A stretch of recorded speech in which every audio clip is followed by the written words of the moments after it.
Chapter 1008. He had spoiled this unlucky child to the point that even the adults were worried about him. Yu Qianzhou sighed and shook his head. Right now he was like a bystander who was watching the show. Actually, when Li Guang gave him a way out, it wasn't that he couldn't find a good reason with his mouth. In reality, when he saw how powerful Cangyun Xian was and how no one dared to touch him, he immediately became vigilant. He had originally wanted to find a chance to borrow someone's knife to kill Cangyun Xian after familiarizing himself with the Netherworld's environment. However, he didn't expect the Heartless Palace's sword-drawing technique to be so powerful in the Netherworld. Who knew if anyone would dare to touch Cangyun Xian in the future? Thus, he suddenly had an evil thought and wanted to take this opportunity. However, he didn't want to cut off his future in the Netherworld. It was truly a difficult choice. Helplessly, he came up with a far-fetched reason and kicked the ball back to Li Guang. He was prepared to do whatever he wanted, but once he realized that the situation wasn't right, he would immediately dive into the water and escape. Let him go, let him try. Li Guang, who had nowhere to vent his anger, waved his hand. He was already having a headache, and this youngest son kept bringing up the ancestral teachings to pressure him. He had never seen such an unfilial son before. This was truly intolerable, so he decided to let him do as he pleased. The Empress was a little anxious, but seeing Li Guang like this, she wanted to say something but hesitated. In order to maintain his authority, she finally shut her mouth and didn't say anything. The third princess was still hesitating as she looked at her parents. However, Xiao Yuan got off her arm and ran toward Yu Qianzhou on the water. Yu Qianzhou was stunned. The corner of his mouth twitched as he thought to himself, "What are you doing here again?" As everyone expected, Xiao Yuan passed through the crowd of his brothers and sisters and grabbed onto Yu Qianzhou's sleeve. He pointed at the dragon transformation gate and said, "Help me." Yu Qianzhou looked at Xiao Yuan and shook his head. He had never seen such a stubborn child. To put it nicely, it was called stubborn. He suspected that this child was the illegitimate child of the deceased Prime Minister and the Empress. Otherwise, why would his temper be so similar to that of the Prime Minister? Forget it. It's good that you give up on this idea so that I don't have to be the center of attention all the time. Yu Qianzhou shrugged helplessly at the crowd. It didn't matter. Just like that, he was dragged away by the persistent Xiao Yuan. Under everyone's gaze, the two of them arrived at the foot of the transforming dragon sect that was enveloped by the colored glass treasure light. One big and one small raised their heads and looked up. From their angle, they could no longer see the heavenly horse treasure carriage. But the way the two of them stood there, it was hard to believe that they weren't father and son. Jump. With his hands behind his back, Yu Qianzhou nodded towards the top of the mountain and said perfunctorily. He was ready to let the little guy fail and give up as soon as possible. Xiao Yuan looked up at him, her large eyes blinking excitedly. "Brother, you help me." What a joke. I don't have that kind of ability. Looking at the colored glass treasure light, Yu Qianzhou was a bit scared. His mind was filled with the scene of the Prime Minister being annihilated. Even a guy with the cultivation of the early stage of the Underworld Emperor ended up like that.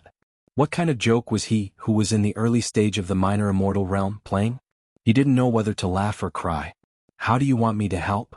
Xiao Yuan bit his finger and looked back at the colored glass treasure light. After thinking for a while like an adult, he said, "Xiao Yuan's cultivation is too low. I can't go up." "Why don't?" He was very self-aware. He knew that his cultivation was too low to go up. After a pause, he looked at Yu Qianzhou and said expectantly, "Why don't you carry me up?" Hearing this, Yu Qianzhou's expression froze. He said in surprise, "Carry you up? Are you kidding me? This is the Jumping Dragon Gate. Have you ever heard of anyone from your Nether River Black Carp clan being carried up after jumping the Dragon Gate? If that's the case, how is it you jumping the Dragon Gate? Isn't it me jumping the Dragon Gate?" Let alone him, the surrounding people were also shaking their heads. They all thought to themselves that the little guy was just a little guy. Li Guang's originally green face turned a little black. This was too ridiculous. Xiao Yuan pouted and said very naively, "It was you, brother Yu, who told me. Your name is Yu Qianzhou, you as in Jumping Dragon Gate. There's nothing wrong with you bringing Xiao Yuan along to jump the Dragon Gate." Yu Qianzhou was stunned by this little guy's extraordinary comprehension ability. His mind went blank for a while. "You're my grandpa. So that's how you understand it. No matter what, it's just that I have a cheap mouth." This was the first time he realized that he had lost so badly in a verbal argument. Most importantly, there was no reason to reason with this little brat. He couldn't even be calculative with him. "Brother Yu, help me." Xiao Yuan tugged on his sleeve and acted like a spoiled child. He was practically invincible when it came to using both the carrot and the stick. Yu Qianqiu resisted the urge to beat up the little guy in front of so many people. He pointed at the colored glass treasure light in front of him and said, "You mean, you want me to carry you up the mountain from here?" "Yes." Xiao Yuan nodded excitedly, taking it as a yes. He dove into the river Styx and turned into a huge black carp about a meter long. He swam a few rounds around Yu Qianqiu, who was standing on the surface of the water. Then he jumped out of the water and floated in front of Yu Qianqiu. He wagged his head and tail excitedly and said, "Brother, you carry me up." "Damn you." Yu Qianqiu rolled his eyes a few times. He raised his hand to wipe away the water droplets that the little guy's tail had splashed onto his face. This Styx River black carp, which was originally rather cute in appearance, was now completely unreasonable in his eyes. "Brother, you? Don't hesitate. You can do it. I believe that you're the best," Xiao Yuan said with certainty. Although his words were simple, this kind of pure encouragement coming from the mouth of a little kid was quite effective against a black-hearted person like Yu Qianqiu. Yu Qianqiu scratched his face embarrassedly and asked tentatively, "Why don't we give it a try? But let me say the ugly words first. Failure is certain. Don't blame it on me when the time comes." This was definitely his style. He would always give a warning first. "Yes. As long as brother Yu tries his best, it's fine." Xiao Yuan cheered and threw herself into Yu Qianqiu's arms without a care for the cost. Yu Qianqiu had no choice but to hug him. After a moment of hesitation, he moved step by step toward the uneven and swaying light. It was as if there was a bottomless abyss in front of him. When he reached the front, he stopped again and said with some difficulty, "Xiao Yuan, why don't you try jumping first? If it doesn't work, I'll try again." When these words were spoken, it was unknown how many people looked at him with disdain. Either you don't go or you don't even have the courage to go through the motions. Who do you think you are? Even Sangyun Xin felt that it would be embarrassing to be with him in the future. "Big brother Yu, this won't do. If I fall into the water when I try, it will be considered a failure according to the ancestral teachings. I can't try again," Xiao Yuan said very seriously. "Hee. Then forget it." Yu Qianqiu laughed awkwardly. He held the big carp in one hand and reached out a finger. He raised his cultivation to the limit and slowly reached into the colored glazed light. He was going to test the waters first. The result surprised him. The temperature in the light was indeed very high, and the pressure was not small, but it was completely within his tolerance range. He inserted his finger into the light repeatedly, then changed to a palm, then to a fist. Finally, he stuck his entire arm in and shook it a few times. With this action, he did not care how many people were looking at him with disdain. His life was his, and how could he be compared to those who were just watching the show? After finally confirming that there were no problems, he directly dashed in with Xiao Yuan in his arms. Amidst Xiao Yuan's cheers, he raised his arms high and lifted Xiao Yuan above his head. He slowly flew up against the pressure. He had no pressure now. In any case, he had already tried. If he found that something was wrong, he could just go into the water and admit defeat. There was no need to risk his life. However, what he did not know was that the moment he charged in and the light enveloped his body, a golden light immediately erupted from his dantian, as if it had been activated by something. However, it only flashed for a moment before the golden light disappeared. The big carp he held above his head was covered in a faint layer of golden leaf. He was in the light, so he felt that there was a glistening yellow in front of him. It was as if he was wearing tinted glasses, so he did not notice anything. Instead, the expressions of the people outside all became solemn. They looked at Xiao Yuan in surprise. They could clearly see that, just a moment ago, Xiao Yuan's body had been covered in a faint layer of golden hair. At this moment, the yellow light around Xiao Yuan's body was clearly stronger than its surroundings, like a thin halo of light protecting him. How could this be? The silver-armored soldier in the air said in surprise. The scholar's gaze instantly sharpened as he stared at Xiao Yuan, as if he wanted to cut him open and examine him. Everyone had an expression of disbelief on their faces, especially the members of the Li Palace's water tribe, who did not even dare to breathe loudly. Li Guang and his wife had very complicated expressions. Although everyone had seen this strange phenomenon until the very end, no one could be sure what effect this strange phenomenon would have, or whether some miracle would really occur. "Xiao Yuan, do you feel any discomfort? If you do, tell me immediately. Remember, it's fine if you fail. As long as you try your best, you won't have any regrets. Don't try to be brave." Yu Qianqiu raised Xiao Yuan up bit by bit. This unscrupulous fellow said all sorts of nice words and all sorts of reasons, as if he was doing it for his own good. But he had Xiao Yuan act as the vanguard, because the previous example had made it clear that the higher they went, the more dangerous it would be. He was determined not to take the slightest risk for such an unreliable matter. Xiao Yuan clearly knew that the higher they went, the more dangerous it would be. His two carp eyes nervously stared up and he said, "Brother Yu, I understand. But for now I don't seem to feel any discomfort. Brother Yu, do you feel anything?" "I don't feel anything right now either. Let's take it slow, there's no rush." Yu Qianqiu laughed awkwardly. He lowered his head to look at his feet. It was only 5 or 6 meters and he thought that if there was more pressure he would have to go up a little more. Under the watchful eyes of the crowd, the speed at which the two of them ascended was truly unsightly. Occasionally they would stop and ask each other if there was any discomfort. They were truly very careful. Chapter 1009. The two slowly ascended like this, attracting everyone's gaze. After a while, quite a few people realized that their eyes were a little tired from watching these two leap over the Dragon Gate. They wanted nothing more than to urge them to hurry up. If they could do it, then they could do it. If they couldn't, then they couldn't. Stop dawdling here. At first, the Li Palace Water Tribe members were very nervous, but after watching for a while they got used to it. They could only look at each other speechlessly, as if they had never heard of someone leaping over the Dragon Gate like this. The tense bodies of the surrounding people gradually relaxed, and some even seemed bored to death. Who knew how long it would take to see the final result of these two?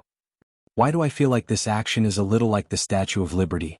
A woman raises one arm, a man raises both arms, it's probably like this. Yu Qianqiu also felt that his actions were rather slow, and he even had time to let his imagination run wild. Looking around at the listless crowd, he couldn't help but sigh. It was better to just stand on the side and watch. Unlike him, who was in danger and was so nervous. Next time he wouldn't randomly show his love. Looking at his feet, he realized that they were already more than 10 meters from the surface of the underworld river. Yu Qianqiu solemnly raised his head and asked, "Little Yuan, how do you feel? Do you feel uncomfortable anywhere?" "Oh, I'm fine, but I feel like I'm going a little slow." Little Yuan stared at him with his carp eyes and said honestly. The nervousness that could be seen in his eyes before was now beginning to wander around leisurely. "It's good to go a little slower, we're not in a hurry. It's better to be safe than sorry. Safety first," Yu Qianqiu said solemnly. Little Yuan very obediently gave an "oh," and the two clowns continued to slowly ascend. Hearing these words, some distant tyrant of the water tribe, probably someone with a fiery temper, couldn't bear to watch any longer and roared, "Yu Qianqiu, are you still a man? If you're a man, then be a little braver and go straight up. If you can do it, then you can do it. If you can't, then forget it." The voice reverberated across the surface of the underworld river. "Oh, oh, don't just stand there and talk." Yu Qianqiu raised his hands in surrender and quickly looked around and cursed. "Fuck. You're a man. You're brave. If you're capable, come at me. Let's swap. I also know how to make sarcastic remarks. I guarantee that I will urge you to hurry up. If you die in an accident, I will take care of your corpse and choose a good place to bury you." Haha.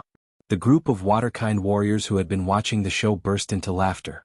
The person who roared seemed to be amused and scolded with a smile, "Bullshit. I want to see how you will die. I have already chosen a good place. It is at the foot of the dragon transformation sect. I am waiting to collect your corpse." Everyone. Li Guang floated into the air and cupped his hands towards the crowd. "Today is an important day for my Li Palace's water tribe. I hope that everyone can give me some face. This matter concerns my son's life. Please do not disturb him." As soon as he said that, the laughter gradually calmed down. Even if he did not give face to Li Guang, he still had to give face to the Pegasus that came from nowhere, 20 meters from the water. Yu Qianqiu looked down. He remembered that when the first Nether River black carp leapt through the Dragon Gate, it seemed to feel the pressure when it rose 20 meters and slowed down. He immediately raised his head and asked, "Little Yuan, how do you feel?" Little Yuan's carp eyes turned around and carefully sensed. After a pause he said, "Nothing much, it's still the same." "Still the same?" Yu Qianqiu muttered. He felt that something was wrong and warned again, "Little Yuan, I am preparing to increase my speed. If you feel anything wrong, tell me immediately." "Brother Yu, I understand." Little Yuan replied excitedly. Truly, newborn calves are not afraid of tigers. Yu Qianqiu sighed inwardly and immediately tried to increase his speed. 1 meter, 2 meters, he could only watch as the distance between him and the surface of the Nether River increased. When he rose to around 50 meters he did not need to ask Little Yuan. He himself felt that something was wrong. At such a height, even with little Yuan supporting him, he should have felt the pressure increase. Why was it still the same as before, with no reaction at all? Suspicious, he could not help but stop and carefully think about what was going on. In the eyes of the crowd, they initially thought that the two of them had already felt the pressure and could no longer continue, but looking at Yu Qianzhou's expression and behavior, it did not seem like it was difficult for them to continue. Little Yuan saw that they had risen so much and Yu Qianzhou had stopped and immediately shouted excitedly, "Brother Yu, I'm fine. I can go a little faster." It seemed that they were really fine. Yu Qianzhou could not figure out what had gone wrong, so he made up his mind and gritted his teeth. Following little Yuan's words, he pushed little Yuan up the mountain step by step at a normal walking speed. 60 meters from the surface of the Nether River. 80 meters. Everyone's eyes were fixed on them. The speed at which the two of them rose at a leisurely and relaxed pace was unbelievable. Li Guang and his wife looked at each other. There was not a trace of happiness on their faces, but astonishment instead. The crown princes and princesses of the Li Palace were also dumbfounded. However, at this time, Yu Qianzhou suddenly understood what the problem was. He believed that the carp leaping over the dragon gate was a task that could only be completed by the carp alone. Relying on the help of others was ineffective, or in other words, it was ineffective if humans intervened. In other words, little Yuan was probably happy for nothing. So that was the case. Once Yu Qianzhou figured it out, he immediately felt no psychological burden. Maintaining a certain level of vigilance, he pushed little Yuan and directly flew up. 20 meters. 10 meters, brother Yu is almost there. Little Yuan was already cheering in advance. Yu Qianzhou also took the opportunity to put him down and hold him in his arms, their figures stabilizing in the air. At this time, the two of them had already reached the same height as the top of the mountain. Directly in front of them was the carriage of the Pegasus, emitting a rich and simple aura. Two transparent precious horses were staring at them with their crystal-like eyes, their bodies shining brightly like statues standing at the top of the mountain. Everyone was staring at them without blinking. There were no cheers, and no applause. They were quietly waiting for what would happen next. Although the speed at which the two of them ascended was a little too slow, it was too easy. They couldn't help but ask themselves if this counted as leaping over the dragon gate. After being in a stalemate with the carriage of the Pegasus at the top of the mountain for a while, little Yuan leisurely whispered into Yu Qianzhou's ear, "Should we go over?" Yu Qianzhou was also somewhat at a loss. He didn't know what to do next. He looked at the surface of the Nether River beneath his feet, then at the top of the mountain. He thought that before they reached the top of the mountain, they might not have succeeded in leaping over the dragon gate. He then pushed little Yuan, who was in his arms, forward, and the two of them slowly floated to the top of the mountain. Everyone watched as Yu Qianzhou carefully placed his feet on the top of the mountain.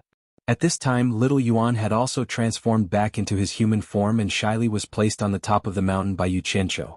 Just as little Yuan's feet touched the ground, the two Pegasus simultaneously straightened their forebodies and stomped their hooves, letting out a long neigh that resounded through the entire night sky for a long time. Just as the long neigh stopped, the glazed light that enveloped the dragon gate slowly retreated like flowing water, finally condensing into a resplendent ball of light on the carriage of the Pegasus. The condensed glazed light wriggled for a while, and suddenly, a huge head gradually rose from the glazed light, ferocious horns, a protruding forehead, a sharp nose, huge eyes, and a long mouth filled with dense fangs. Damn it, dragon. This was not the first time that Yu Qianzhou had seen such a thing, and he immediately recognized that it was a dragon head. However, he did not expect to see it for the second time, and at such a close distance at that. Just as he was about to slowly retreat and get ready to leave as soon as he realized something was wrong, he suddenly felt something touch his thigh. Wah! Wah!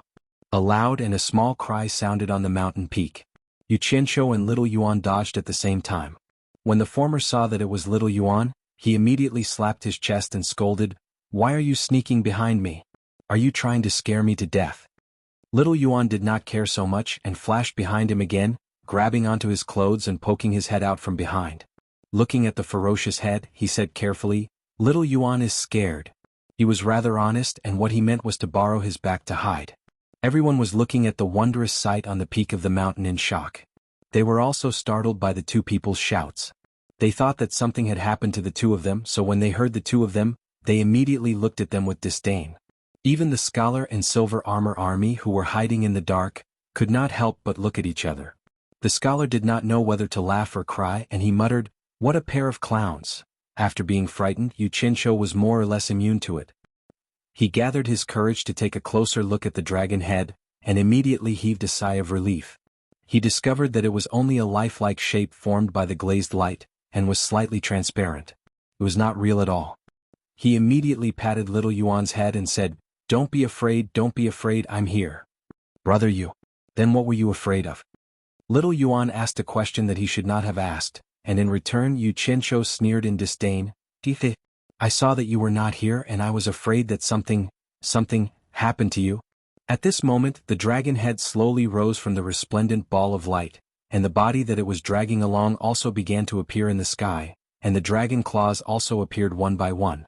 As the dragon rose into the sky, the resplendent ball of light that it had emerged from gradually shrank, until the dragon's tail appeared, and a small ball of light adorned the dragon's tail. At this point, the glazed light covering the Pegasus carriage had completely disappeared, and it had completely condensed into a glistening yellow dragon that was 50 to 60 meters long above the dragon transformation gate. It stood majestically in the night sky, and looked down on the entire netherworld. It was abnormally shocking. Standing on the dragon transformation gate, Yu Qinshu and little Yuan looked up with their mouths wide open. Everyone's gaze was also focused on the dragon hovering in the sky. Chapter 10:10. Why was it like this? This question could only be answered by those who knew the process of leaping through the dragon gate. It was not hard to find the answer from the increasingly excited expressions of the Li Guang couple. However, no one was paying attention to the two of them. Everyone's gaze was on the dragon in the sky. Boom! A purple thunderbolt suddenly burst forth from the purple halo in the sky and struck the glassy coiling dragon. The coiling dragon was instantly covered in purple lightning, and after a while, it gradually disappeared into the body of the coiling dragon. The lifelike but lifeless glassy coiled dragon suddenly trembled and the scales on its body slightly opened up. A majestic and ancient aura surged out. The huge dragon suddenly raised its head and opened its mouth that was filled with fangs. Roar! Its roar shook the heavens and earth. The surface of the river Styx trembled like a sieve, causing everyone's eardrums to feel slightly numb. After a long roar, the huge dragon's head slightly sat down. Its coiled body was like a spring and fiercely shot into the pitch-black night sky like an arrow released from a bow. A strong gust of wind instantly blew, causing Yu Qinshu, who was standing on the dragon transformation gate, to stagger. Xiao Yuan, on the other hand, tightly hugged onto his thigh. The huge dragon that was brimming with vitality was now completely golden, as if it had just escaped from a cage. It moved like a golden thunderbolt, shaking its head and wagging its tail as it swam freely in the pitch-black night sky. Its aura was astonishing and it was extremely awe-inspiring. The experts hiding in the night sky could no longer hide. Wherever the golden light passed, they all revealed themselves and dodged. Only now did the people below realize that there were so many people hiding in the sky. However, they did not mind as they did not do anything. It was not wrong for them to quietly watch the show from the sky. The flying dragon was in the wild, wandering in all directions. Even the place where the scholar and the silver armor army were hiding was no exception. Seeing the flying dragon charging over, the scholar waved his hand and directly pulled the huge head of the flying dragon to the side. The flying dragon's body wriggled past and had nothing to do with the two of them. The two of them were still hidden in the darkness and did not appear in everyone's sight. After swimming to its heart's content, the flying dragon swung its four limbs and charged toward the surface of the Netherworld River. With the dragon transformation gate as the center, it quickly circled around the dragon transformation gate. Its huge body was extremely nimble and it could be said to be domineering. A huge whirlpool formed under the dragon transformation gate, and one could almost see the bottom of the river Styx. Huge waves rose from the surface of the river Styx and surged in all directions, shocking the people standing on the water and causing them to fly into the sky. The raging waves that surged in all directions reverberated, and once again caused huge waves to surge furiously at the dragon transformation gate. The flying dragon that was circling around the dragon transformation gate quickly passed through the huge waves, directly passing through the empty mountain belly of the dragon transformation gate. Its speed was extremely fast, breaking through the waves and winding around the dragon transformation gate. In the end, it quietly hovered above the dragon transformation gate, slightly nodding as it stared at the two people standing on the mountain peak. It could be said that he was as agile as a rabbit and as quiet as a virgin. The surging movements in all directions began to gradually calm down. Yu Qinshu immediately felt that something was wrong. Before he could even take 2 steps, one of his thighs felt heavy, and he immediately said to Xiao Yuan who was pulling him back, "Xiao Yuan, quickly let go, I have already helped you, there is nothing else I can help you with now. Xiao Yuan, quickly let go, I am going down." "No. I'm scared." Xiao Yuan looked at the ferocious huge dragon in the sky in fear, and did his best to hold back Yu Qianqiu. "Damn. Quickly let go, are you trying to get me killed?" Yu Qianqiu almost wanted to beat him up, but the two of them had more or less developed some feelings for each other. He immediately roared at the Li Guang couple below, "Old Li Guang, quickly control your son, I have already done you a great favor, you can't be like this, quickly ask your son to let go." "Brother Yu. I'm scared alone." Xiao Yuan immediately wailed. "Damn. You were the one who pestered me to send you up, now that you are here you say you are scared, what have you been doing?" Yu Qianqiu stretched out his hand to push his forehead twice, and seeing that the huge dragon in the sky was already moving, he immediately panicked and said, "Quickly let go, it is better for you to be scared alone than both of us." "Brother Yu. I'm scared." Xiao Yuan cried and did not let go, and finally seemed to have thought of something. He raised his head and looked at Yu Qianqiu with tears. "Brother Yu. I will not transform into a dragon, bring me down with you. If you want to go down yourself. I'm not stopping you, don't hug me." Yu Qianqiu pushed Xiao Yuan's head and said. Unexpectedly Xiao Yuan hugged him even tighter and said, "My whole body is weak, I can't move." T. You are hugging me with so much strength. Quickly let go. Yu Qianqiu was a little anxious. "Xiao Yuan, what nonsense are you saying?" Below, Li Guang was angry and shouted, "Quickly let go of your brother Yu." Songyun Xin, who had been watching the commotion for a long time, shook his head and sighed. This scum seemed to cause trouble wherever he went, and now he had come to the netherworld to cause such a big commotion. After today there would probably be no one in the netherworld who did not know of Yu Qianqiu. Yu Qianqiu looked at Li Guang, then looked at Xiao Yuan who was hugging his leg. He did not care what Li Guang was thinking and immediately glared at Xiao Yuan. "You said you wanted to go down, don't blame me in the future?" Not caring whether Xiao Yuan agreed or not, he turned around and hugged Xiao Yuan. But before he could get up, he immediately heard a gust of wind. By the time he got up with Xiao Yuan in his arms, they were already surrounded by a golden haze. The flying dragon was circling around the mountain, its long body already wrapped around the two of them. Everyone stared at this scene in shock, feeling that this Yu Qianqiu was going to be dragged down by the fourth prince of the Li Palace. Suddenly, the circling flying dragon shrank, wrapping around the two of them like a ball of light. Suddenly Yu Qianqiu's scream came from inside, "Little Yuan, don't hug me, let go." Fuck up. As soon as Yu Qianqiu cried out, a figure was pulled out of the thick ball of light. If it was not Yu Qianqiu, who else could it be? They saw that he had landed in the empty carriage pulled by the Pegasus, a trace of blood at the corner of his mouth. He was lying weakly on the seat, his eyes closed, and it was impossible to tell whether he was dead or alive. Everyone looked at each other. They didn't know what had happened inside. However, they could imagine that with Xiao Yuan's cultivation, it was impossible for him to do this to Yu Qianqiu. It was most likely the doing of the ball of light formed by the flying dragon. But no one dared to go to the top of the mountain to check if Yu Qianqiu was dead or alive. Many people wanted to use their spiritual sense to check, but they all realized that it was impossible for their spiritual sense to approach the dragon transformation gate. There was a thick qi on the dragon transformation gate that prevented any spiritual sense or perception from peeking inside. Li Guang was also one of the people who wanted to investigate, but when he realized that his spiritual sense and perception could not approach, he clapped his hands in regret and sighed, "My Nether River Black Carp clan owes him." The empress next to him only glanced at Yu Qianqiu a few more times before staring at the shrinking ball of light. As a mother, she naturally placed her son first. Everything else was secondary. Zhang Yunxin, who witnessed all of this, furrowed his brows. He also released his spiritual sense and perception to check, but to no avail. However, at this moment he really hoped that Yu Qianqiu would die. This was because no matter how unreasonable an immortal emperor was, they could not blame him for such a strange way of dying. This was a good way to die. There was no better way to die than this. Most people's attention was quickly gathered on the shrinking ball of light. To them, a mere Yu Qianqiu's death had nothing to do with them. But when the ball of light gradually shrank into a humanoid shape similar to Xiao Yuan's size, it suddenly exploded with a blinding light. After the blinding light quickly disappeared, a small black dragon that was over 10 meters long floated above the dragon transformation gate with its claws and fangs bared. Roar! It let out a long roar into the endless night sky.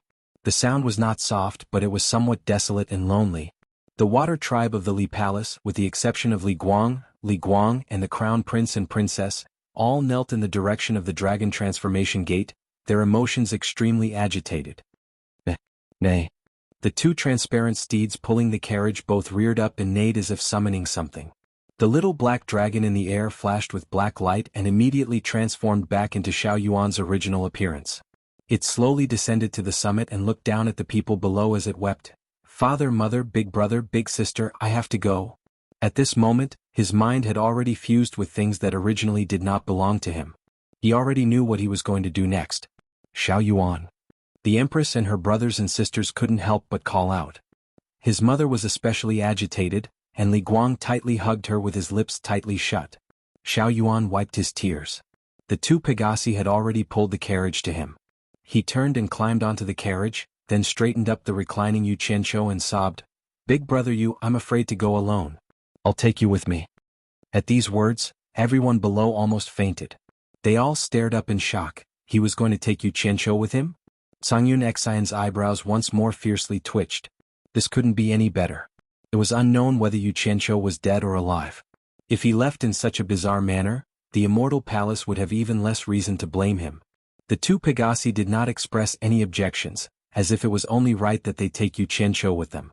They neighed in unison, stomped their hooves and then flew into the air. They pulled the carriage around the dragon transformation gate and then flew directly toward the spinning violet halo in the sky. He took two of them with him at once? Just as everyone was dumbfounded, the sound of Yu Qianqiu waking up came from the sky. Damn it. It hurts so much. Why am I sitting here? Pegasi? Xiao Yuan, what's the meaning of this? Everyone saw Yu Qianqiu poking his head out from the back of the carriage, looking down with a terrified expression. Then they saw half of Xiao Yuan's body poking out, clearly standing on the seat. They saw him hugging Yu Qianqiu's neck and sobbing, "Xiao Yuan is afraid to go alone. Big brother Yu, accompany Xiao Yuan." Chapter 10-11. Together? Where are we going? Yu Qianqiu was taken aback. He turned around and sat down. He wasn't in the mood to enjoy sitting on the heavenly horse's carriage. His eyes were fixed on the direction the heavenly horse was flying in. It was the purple halo spinning in the air. He instantly knew where he was going.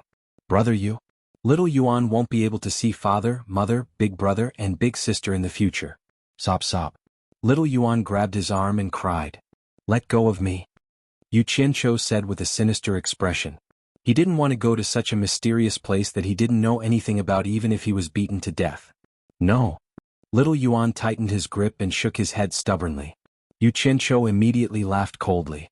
Now that things had come to this, how could he still be soft-hearted? Pa. He chopped at the back of little Yuan's neck with his palm, only to discover that a strange force had rebounded from the child's body, causing his palm to go numb. Little Yuan couldn't cry anymore. He looked at him in a daze, not knowing what to do. Yu Qianqiu was also dumbfounded. He looked at little Yuan again and realized that he couldn't see through little Yuan's cultivation. The corner of his mouth twitched. He suddenly took out a hell steel melon hammer and mercilessly smashed it at the back of little Yuan's neck. Little Yuan's teary eyes were filled with disbelief. He couldn't believe that his respectable and adorable brother Yu would actually do such a thing to him. He could only watch helplessly as he fainted in his seat. The people below couldn't see this scene, but some of the experts hidden in the air saw it clearly. They all gritted their teeth. The scholar and the silver armor army also looked at each other speechlessly. Then they saw Yu Qianqiu put away the hell steel melon hammer in his hand.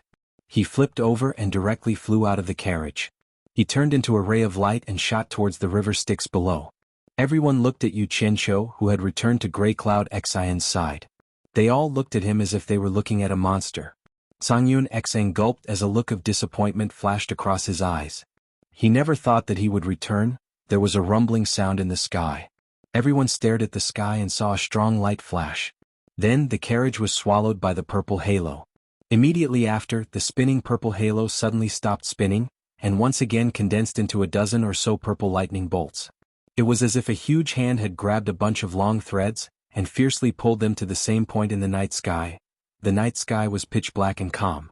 Only the sound of the netherworld river could be heard. In an instant, everything returned to normal as if nothing had happened. The people in all directions didn't move. They were still in their original positions, reflecting on everything that had just happened. That Pegasus carriage that tore through the sky was enough for everyone to analyze for a while. As for Yu Qianqiu, he felt that he had been the most wronged. He felt that he had been dragged into this matter for no reason at all. Putting aside the fact that there were no benefits, he had even hit someone else's son. Perhaps that person would bear a grudge against him, so he cautiously and vigilantly guarded against all members of the Li Palace's water tribe. Li Guang's face was filled with excitement while the Empress sorrowfully stared in the direction her son had disappeared. The crown princes and princesses all had complicated expressions. Whether it was them or the various powerhouses, none of them could have imagined that the person who had succeeded in leaping through the Dragon Gate would be Li Guang's youngest son, who had not even reached the level of an underworld knight. It truly could be said that karma had long since been decided, and it was beyond anyone's control. Why was it like this? The crowd couldn't help but recall what Yu Qianqiu had said before. He had said that he had seen the fourth prince of the Li Palace glowing with a multicolored light, as if he had been possessed by a dragon. Previously, everyone had believed that Yu Qianqiu was talking nonsense, but everyone had seen the strange phenomenon that had occurred when the fourth prince of the Li Palace had leaped through the Dragon Gate. If Yu Qianqiu was playing tricks, then his acting was a little too good. Especially that scene of him clinging to life and being afraid of death, everyone still remembered it vividly. Based on everyone's experience, they could naturally see that Yu Qianqiu had not been faking it. From this, they could infer that the fourth prince of the Li Palace was destined to leap through the Dragon Gate. And the theory that the black carp of the underworld river would form good karma with others after leaping through the Dragon Gate had once again been verified. Everyone had no choice but to believe it. In other words, Yu Qianqiu's use of a fishing rod to target the fourth prince of the Li Palace truly had been a misunderstanding. Just as he had said, he had not intended to humiliate the water tribe of the underworld river. Congratulations to the black carp tribe of the underworld river. After so many years, a person of great fortune has once again transformed into a black dragon and left the netherworld. This is truly worthy of celebration. An indifferent and unhurried voice suddenly resounded through the night sky. It was not a voice, but it echoed in every direction, causing everyone's minds to shake. Especially that tone of voice. Although it was polite words of congratulations, it gave off a feeling of being high above all living beings. The various experts on the surface of the underworld river trembled and raised their heads to look around. The experts hidden in the darkness in the sky also looked around, all of them trembling in fear. At first, Yu Qianqiu did not think much of it, but after observing the changes in the expressions of Li Guang and the other experts, he was slightly alarmed. He immediately determined that this person who had yet to reveal himself was not ordinary. Li Guang looked around, then respectfully clasped his hands to the air and said, "Li Guang represents the black carp tribe of the underworld river in thanking the Emperor of the underworld. We did not know that the Emperor of the underworld would grace us with his presence and did not lead the entire tribe to welcome you. This is truly a sin. Dare I ask, what advice does the Emperor of the underworld have?" The Emperor of the underworld? Yu Qianqiu was shocked. He did not think that Li Guang would dare address the other party as the Emperor of the underworld when he did not know who the other party was. He did not expect it to be the Emperor of the underworld who had severely wounded his teacher in 3 moves, the legendary Supreme Master of the underworld, the Emperor of the underworld, who had come in person. Oh my! In his shock, he quickly glanced around, but he could not detect where the target was. He immediately looked at Songyun Xan and found that Songyun Xan also had a shocked expression. It was obvious that he did not expect the Emperor of the underworld to come in person. "It's not advice, but I should congratulate you. Farewell." As soon as the indifferent voice fell, 2 white flowing lights appeared in a dark corner in the sky, disappearing quickly into the horizon. At the same time that the 2 white lights appeared, all the people bowed in the direction of the departing figures with cupped hands, saying, "Farewell, Underworld Emperor." Yu Qianqiu and Songyun Xan also followed suit, bowing respectfully to bid farewell. After everyone stood up, congratulatory voices continuously came from all directions towards Li Guang. Li Guang, on the other hand, continuously cupped his fists towards all directions in return. The surrounding water tribe experts all hid into the underworld river and left. Streaks of light also flew past in the sky. In a short while, almost everyone had left, leaving only the people of Li Palace and the people of Hidden Dragon Villa in the distant sky. "Let's go as well," Yu Qianqiu secretly whispered to Songyun Xan and Xinyu. The 3 of them had the same idea. They all felt that this was not a place to stay for long, and that it was better to leave as soon as possible. "Wait!" Li Guang shouted, and the 3 of them paused. What they were worried about had happened and they slowly turned around to look at him. Yu Qianzhou frowned and said, "Old man Li Guang, no matter what, I played a part in Xiao Yuan's transformation into a dragon. Do you still want to hold on to other things and not let go? What did you play a part in?" Crown Prince Li Zhong snorted coldly and said, "You said it before, my fourth brother's body had a faint glow as if he was possessed by a dragon. This means that my fourth brother is destined to leap over the dragon gate. Unless what you said before was a lie, and you used a fishing rod to insult the water race of the underworld river." Even without him saying it, Yu Qianzhou himself felt a little puzzled.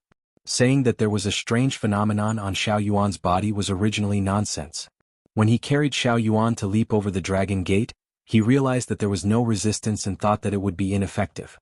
Who knew that Xiao Yuan would succeed so easily and successfully transform into a dragon? What a joke.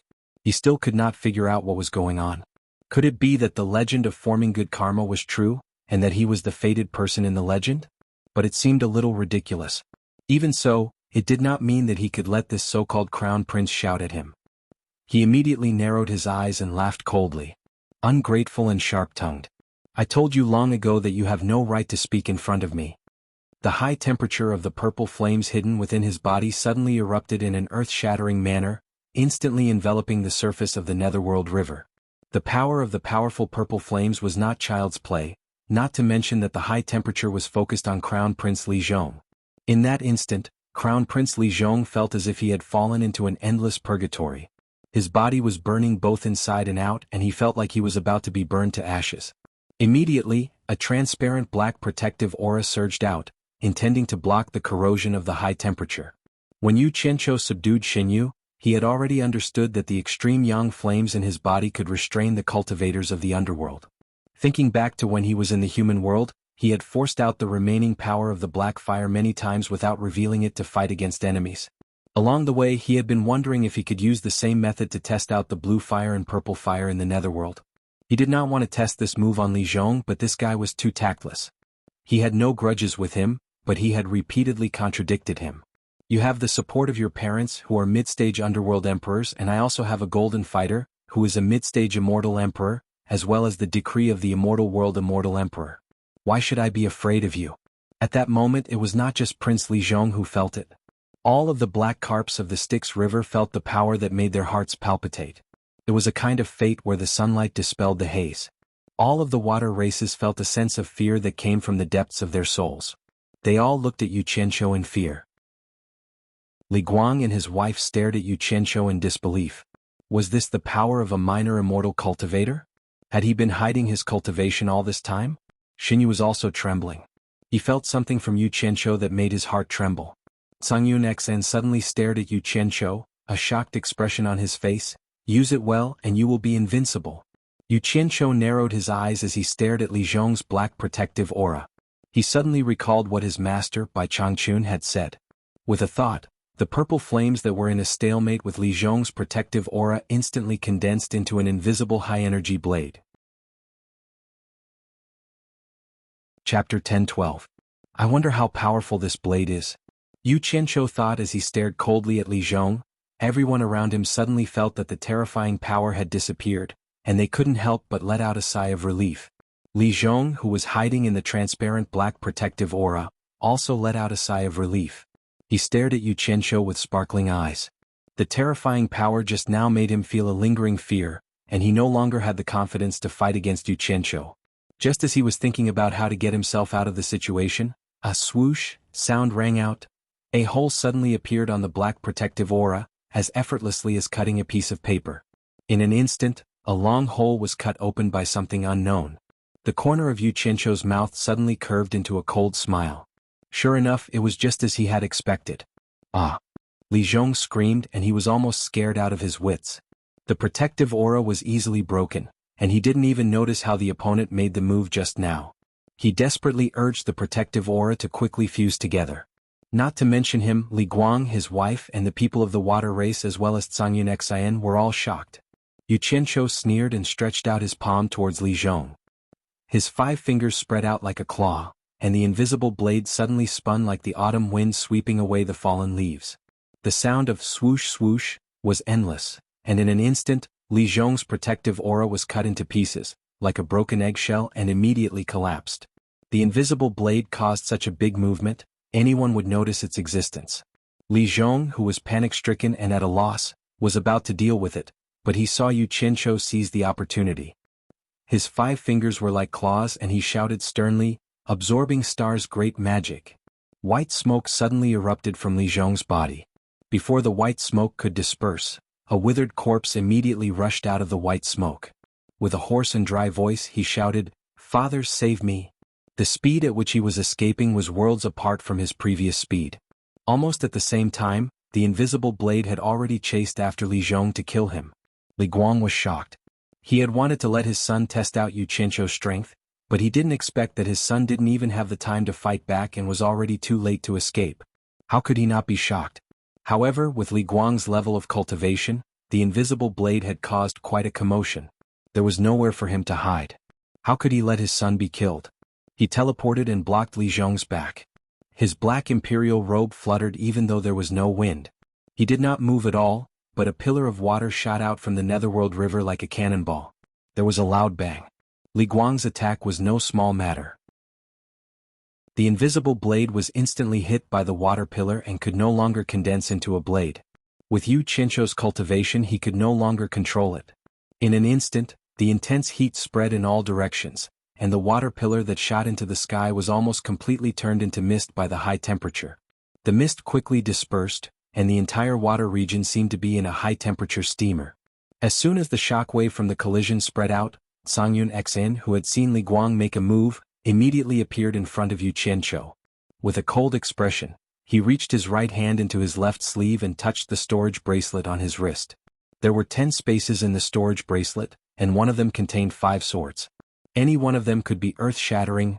Li Guang waved his sleeve, and the mist in front of him was immediately dispersed. He immediately saw Grey Cloud Xion's action, and his pupils shrank. He immediately shouted, "We have no enmity with each other, so why must we fight to the death?" Seeing that the other party was not going to fight, Grey Cloud Xion's hand, which was already making a sword-drawing gesture on the storage bracelet, paused. Yu Qianqiu slowly walked out from behind him. He looked at Li Guang and said in a low voice, "Everyone has seen and heard it with their eyes and ears. It's not that we want to fight to the death with you, but that son of yours has repeatedly spoken rudely and has gone too far. It's simply intolerable." "Zhong, how are you?" The Empress, who was supporting Crown Prince Li Zhong, cried out in pain. Everyone looked over and saw that Crown Prince Li Zhong's face was contorted. His entire body had become skin and bones, and he was no different from a dried corpse. He stared at Yu Qianqiu with fear in his eyes, and a hoarse voice came from his shriveled throat. "Mother, move aside. I want to draw water. I'm about to die." The Empress retreated hesitantly. Crown Prince Li Zhong brazenly fell back onto the surface of the river Styx. He floated up and down in the water, and countless tiny bubbles appeared all over his body. It was as if he had opened up all his pores and was drinking water. His withered body, which was like a dried corpse, gradually began to fill up. When he returned to normal, he directly stood on the surface of the water with a splash. He stood beside his mother with a gloomy expression, gritting his teeth and not making a sound. Grey Cloud Xian glanced at Yu Qianqiu. He did not know what evil method he had used to injure someone to such a frightening degree. Yu Qianqiu had a faint smile on his face as he stared at Li Zhong. To him, that attack just now could not be said to be a small harvest. Ever since he had failed to use the Absorbing Star's great art for the first time in the celestial world, he did not dare to use it recklessly. He was afraid that at a critical moment he would go for wool and come home shorn. Now that he was using the 2 arts of fire and water together, he could use the power of the purple flames to condense an invisible high-energy blade that specialized in shattering the opponent's protective stellar chi. Then he could use the Absorbing Star's great art of the water arts to complement each other. Just the thought of its might made him excited. It did not matter if the opponent had forged an immortal body, a nether body, or a demonic body. As long as they were hit by his Absorbing Star's great art, no matter how powerful their cultivation was, they would not be able to display even 1/10 of their usual strength. At this moment, the invisible and formless high-energy blade had become a formidable killing move that could easily take the opponent's life. What's more, he could completely condense a few more high-energy blades made of purple flames. Using the Guiyuan sword technique to control them, the power would not be something a normal expert could withstand. Seeing that his son was safe and sound, Li Guang let out a sigh of relief. He first glanced at the ever-vigilant gray cloud XN, then stared at Yu Qianzhou and slowly said, "My son was reckless, but he has also been punished. From now on we will go our separate ways and our grudges will be resolved." "How is that?" "I never wanted to have any entanglements with your Li Palace's water tribe," Yu Qianzhou indifferently said. These words undoubtedly approved of the other party's solution. The reason why he was so happy was because he did not know that Xiao Yuan's transformation into a dragon was due to his help. Otherwise, with his personality, how could he be so kind? Even if he did not scrape a sum of money from the Li Palace, he would still make the Li Palace owe him an enormous debt of gratitude. At the same time, because of his previous nonsense, of all the things he could say, he had to say that Xiao Yuan's body was like a roaming dragon, creating a coincidence. Originally, Li Guang still wanted to remember his great favor, but after thinking about it, he felt that it was because of Xiao Yuan himself. Yu Qianzhou did not do anything, so the matter was left unsettled. But then again, if it was not for his nonsense, of course, the scholar who was hiding in the air at that time would not have let him go so easily. He would definitely have captured him and brought him back to be studied. Thus, everything had two sides and no one could say whether it was a blessing or a curse. Li Guang's face was expressionless. He glanced at Songyun Xin, then flashed to the throne of the one-horned water rhinoceros and shouted, "Return to the palace." With these words there were two cracks of a whip. The Li Palace's water tribe slowly sank into the river Styx, leaving from the bottom of the water. At this time only Yu Qianzhou, Songyun Xin, and Xinyu remained on the surface of the river Styx. The three of them had come together, but after the storm only the three of them remained. The people of the distant hidden dragon villa all flew over. 100 people floated in the air, looking at the three of them in bewilderment. They had faintly seen Yu Qianzhou help the Li Palace's water tribe successfully transform into a dragon, and then saw Yu Qianzhou turn hostile and attack the Li Palace's water tribe. They could not hear what was being said, so they were confused and could not understand what was going on. "Dare I ask, Sect Master Yu, what happened just now?" Ding Xiang cupped his hands in the air and asked, his tone clearly even more infuriating. "CK. You guys hid far away early in the morning. No matter what happened, I can't count on you guys to help." Yu Qianzhou was a little unhappy and casually said, "It's already over, it's just a small matter, not worth mentioning." Seeing that he didn't want to say it, Ding Xiang couldn't force him. He looked at the dark road ahead and said with a smile, "I don't know if Great Master Tsang and Sect Leader you are going to Twilight City. So, we might as well travel together. At least we can take care of each other." He had made up his mind to find a way to get information from Yu Qianzhou. The Pegasus carriage piercing through the sky, and the Styx black carp leaping through the dragon gate and transforming into a dragon, such important matters. If he could get this information back to the sect, it would definitely be a great merit. So he had to find a way to rely on the two of them. As long as they were together, there was a chance of getting information, otherwise there would be no chance. How could Songyun Xin and Yu Qianzhou not see such an obvious thing? However, Hidden Dragon Villa was a big sect in the immortal world after all. Songyun Xin could look down on them, but Yu Qianzhou's World Chamber of Commerce still needed to survive in the immortal world, so there was no need to make another strong enemy. Moreover, it was not a bad thing to have more people who were familiar with the situation. He laughed heartily and said, "Elder Ding is right. If we travel together we can look out for each other." Then he looked at Jiuyu and said, "Let's continue our journey." Jiuyu still had a lingering fear about what had just happened, so he did not dare to say much. He immediately sank into the water and revealed his original form. Yu Qianzhou and Songyun Xin landed on the big shell and rode the wind and waves again. Ding Xiang called his fellow sect members and quickly followed. Half a day had passed, and Yu Qianzhou faced the cool wind on the Styx River with his hands behind his back. His eyes flickered as he looked forward, and he did not say a word. This made Songyun Xin feel a little strange. This was the first time he had seen this fellow open his eyes and speak so honestly. It was truly rare. Little did he know that after Yu Qianzhou understood how to use the purple flame high-energy saber, he began to doubt his previous actions. He had lived 2 lives, and his previous life's experience told him that he had to develop a large force that could ensure his safety. It would be best if everything was under his control, so that he could avoid ending up miserably like in his previous life. However, all this while, he seemed to have neglected one thing, and that was that the world he was in now was not the mortal world of his previous life. In the mortal world, a single person's power was always insignificant, and the foundation to display great power was always a group. In the end, he brought this obsession to this world and spared no effort to develop his own force. However, this world was completely different from his previous life. Demons and ghosts flew in the sky and burrowed into the ground. Even immortals were constantly acting as bystanders.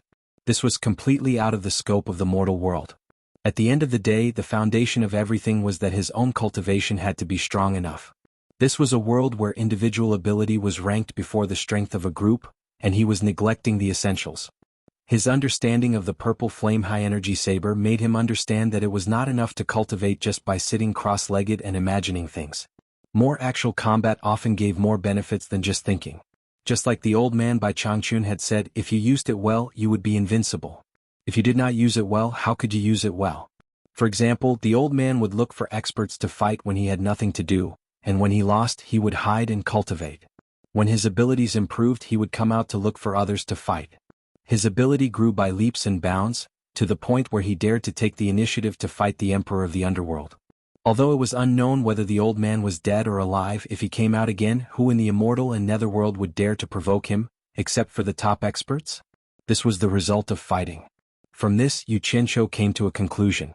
It wasn't a long-term solution for him to always hide and pretend to be a grandson. It was good to exercise more. If he used it well, he would be invincible in the world. Chapter 10:13. A group of more than 100 people traveled upstream along the river Styx. They traveled for 5 days and traveled more than 10 million miles.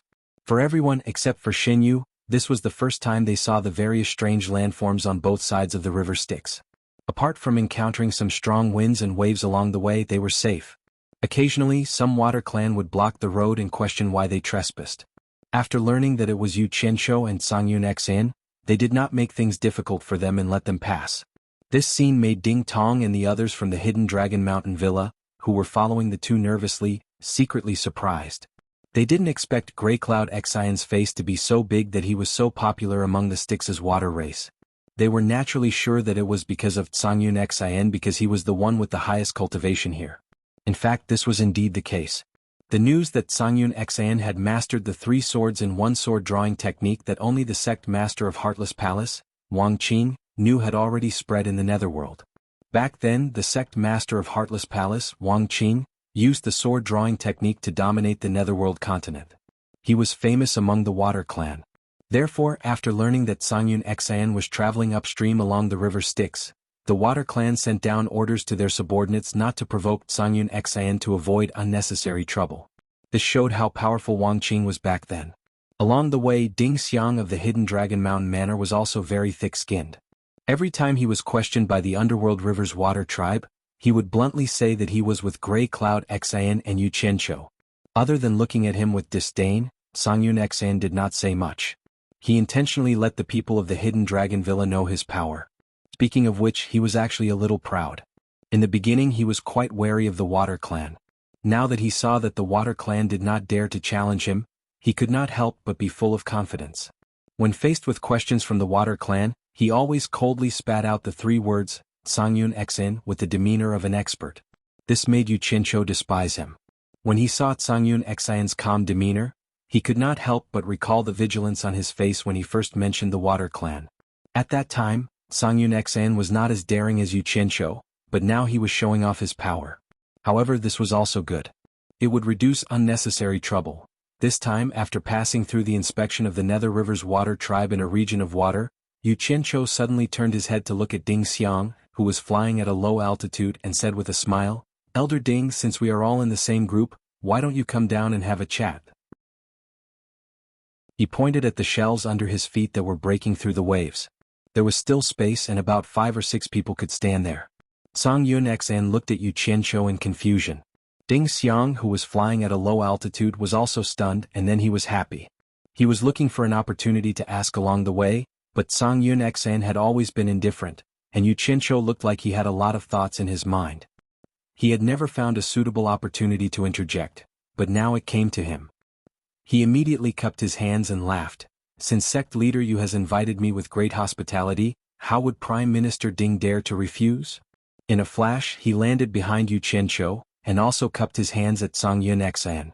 Yu Qianqiu turned around, looked Ding Xiang up and down, and said with a smile, "I suddenly thought of something just now.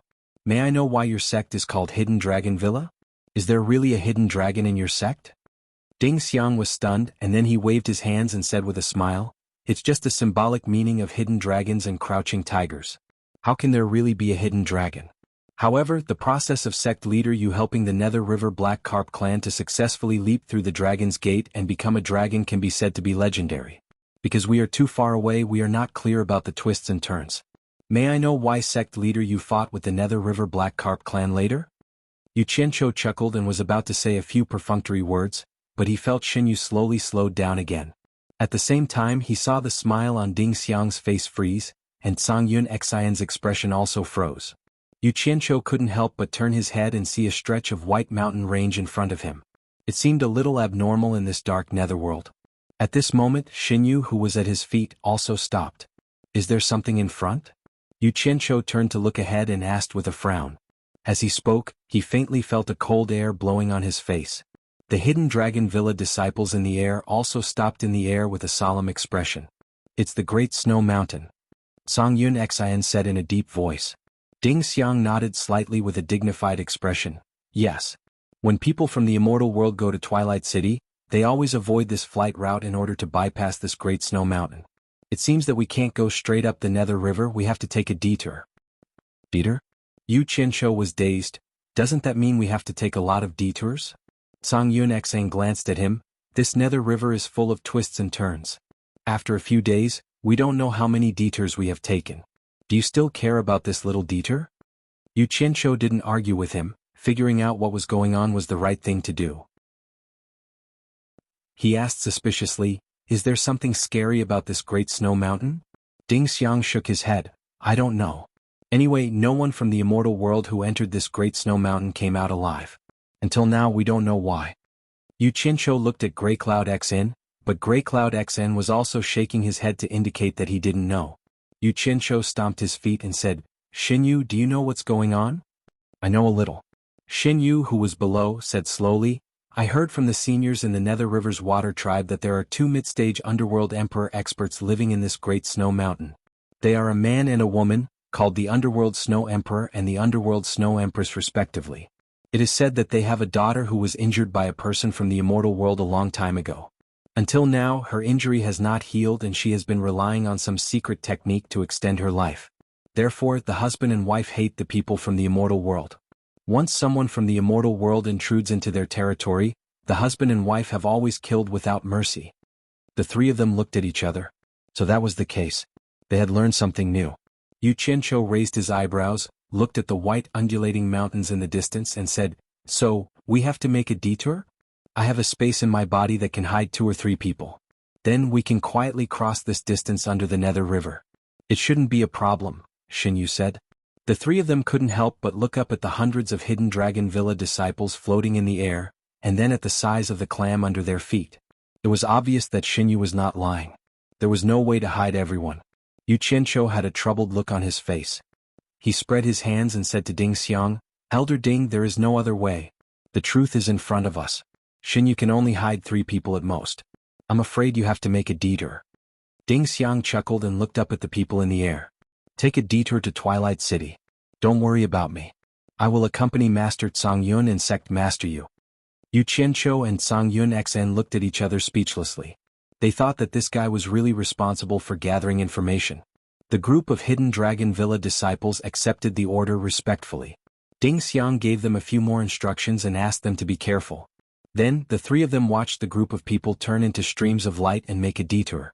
Then, under Xinyu's guidance, the 3 of them floated in the air. Xinyu's clam, which was more than 10 meters long, floated to the surface of the river.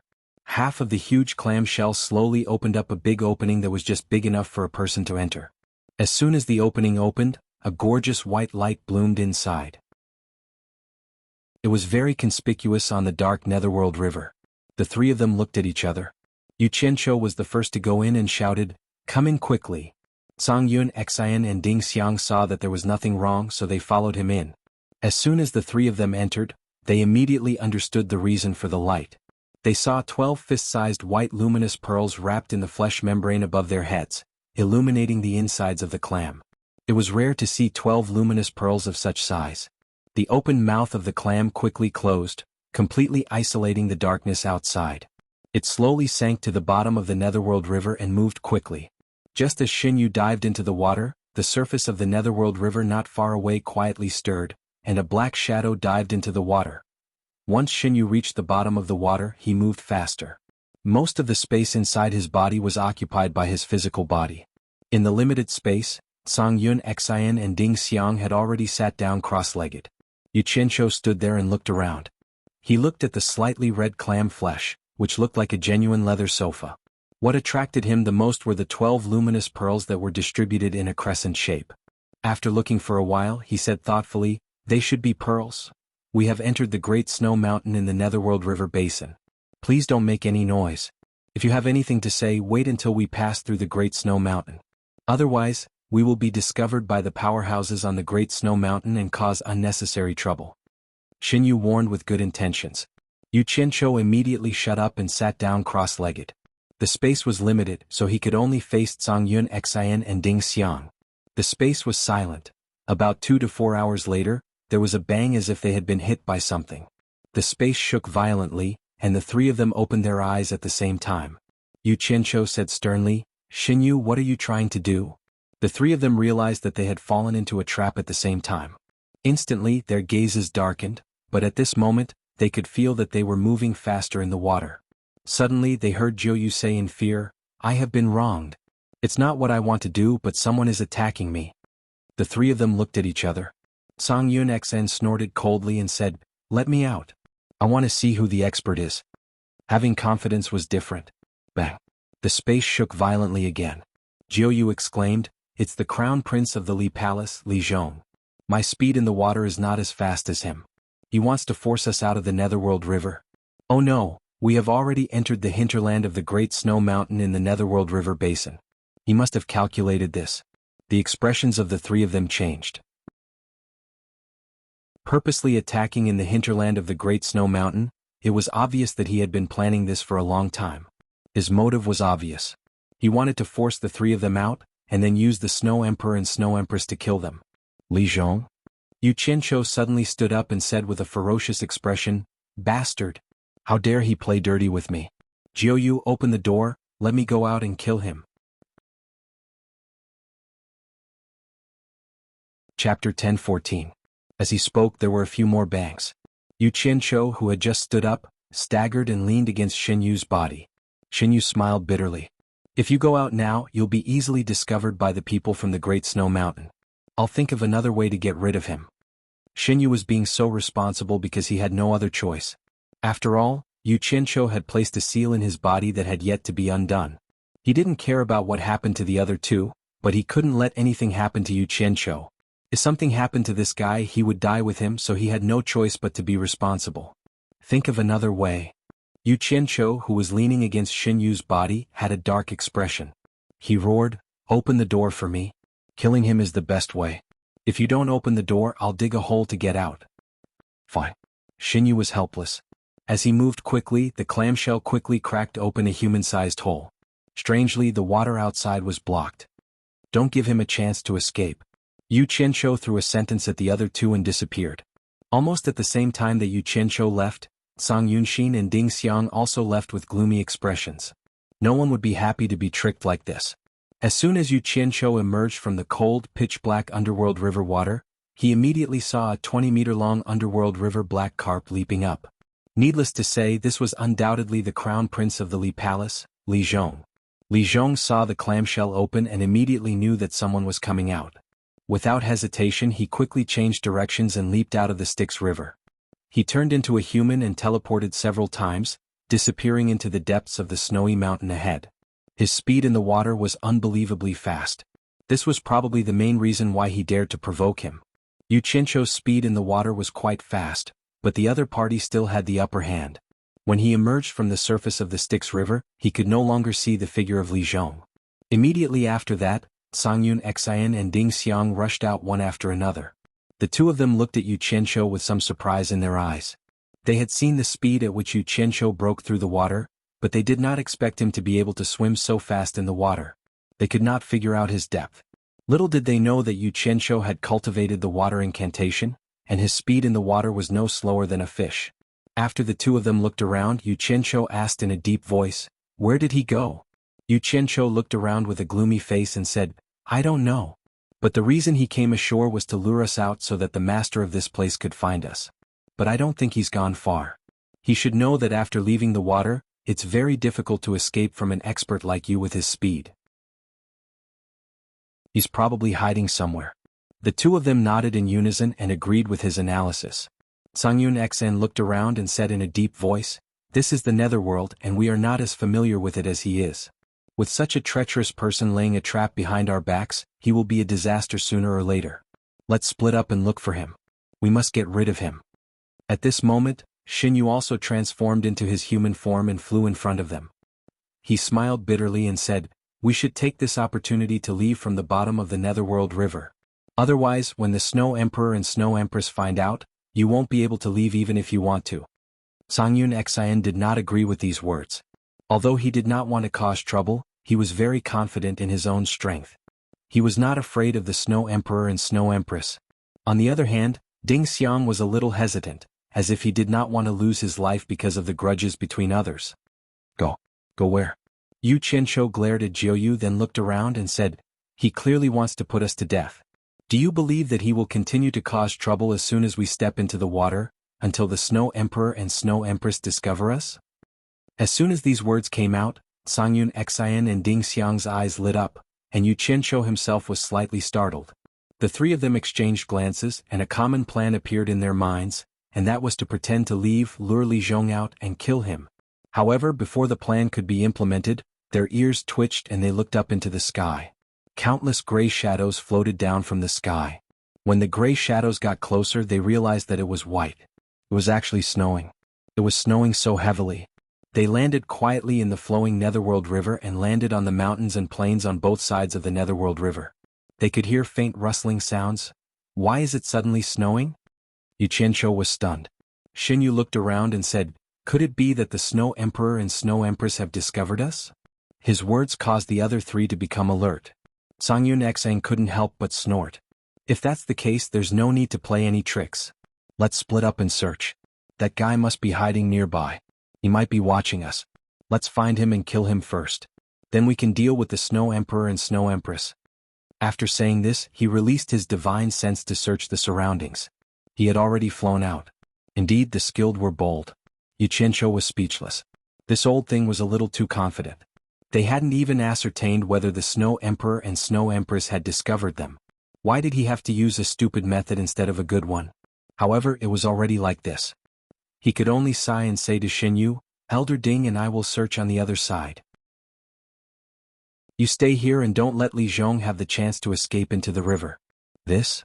Xinyu hesitated and smiled bitterly. "How would I dare to attack the Crown Prince of Li Palace?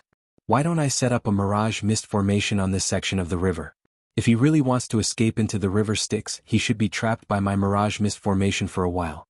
As for what to do, you guys solve it yourselves." "Damn it. What's the difference between this and fighting?" Yu Qianqiu rolled his eyes. "Do whatever you want. Just don't let him escape into the river Styx. Otherwise, I'll hold you accountable." He then flew to the other side of the river and released his divine sense to search bit by bit. Ding Xiang helplessly followed. He and Yu Qianqiu split up to search. In fact, he didn't want to become enemies with Li Palace. He regretted following them. However, he was already in the hinterland of Snowy Mountain. If he didn't work together with these two, he might be abandoned by them. He wasn't confident that he could leave this vast snowy mountain alone.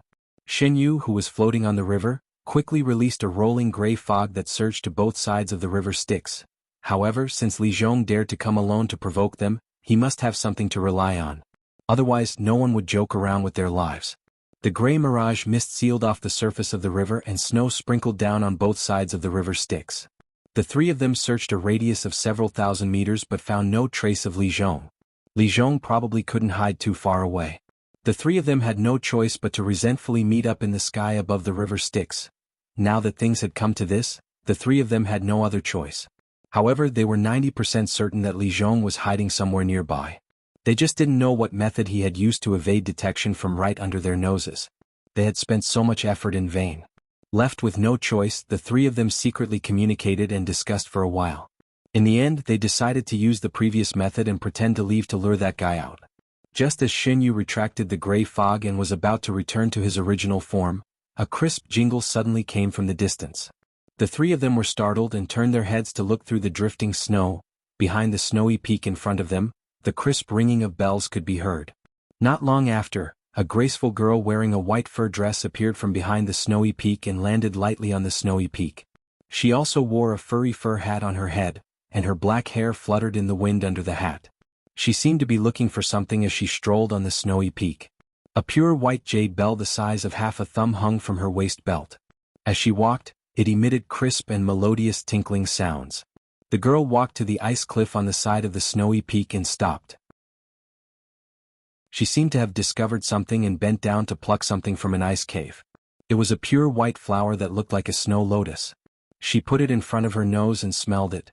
Then she put it into her storage bracelet with a smile. A gust of wind blew, carrying snow and ice into the neck of her white scarf. The girl raised her head to look at the falling snow in the dark night sky, letting the falling snow hit her face. She even stuck out her bright red tongue to lick the snowflakes that fell on her lips. Then she opened her arms and spun on the snowy peak. Her long white fur dress fluttered like a butterfly, and the jade bell on her waist kept jingling. Heavy snow swirled in the air. On the lonely night, on the lonely snowy peak, a lonely young girl was dancing alone. The rustling sound of the wind and snow mixed with the jingling of the jade bell gave people a poignant but beautiful feeling. Yu Qianqiu and the others who were in the sky above the Netherworld River were stunned. They felt that this girl was like an ice fairy that had descended from the sky. There was not a trace of smoke or fire on her body. Her otherworldly beauty was so shocking that it made people's hearts beat faster. After the girl spun a few rounds, she suddenly froze on the spot. She stared blankly at the people in the sky above the Netherworld River. It seemed that she had just realized that someone was spying on her. She put down her arms in a daze, and the jingle of the bell also disappeared. A trace of embarrassment flashed across the girl's face. It seemed that she was embarrassed that someone had seen her unrestrained behavior. After she calmed her emotions, she stretched out an arm and flew over through the wind and snow.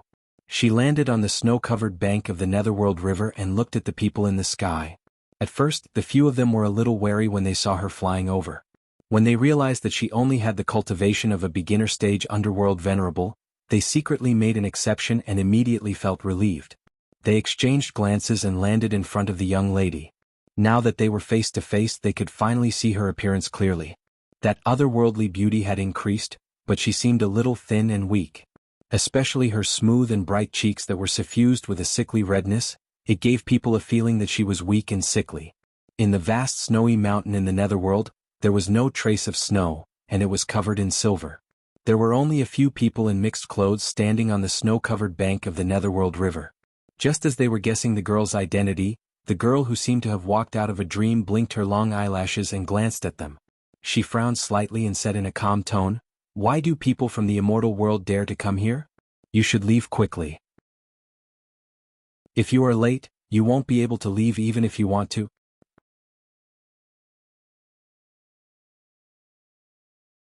Chapter 10:15. It was obvious that she did not have a good impression of the people of the immortal realm, but she still gave them a warning. It was obvious that she was not a bad person. Ding Xiang cupped his hands and smiled.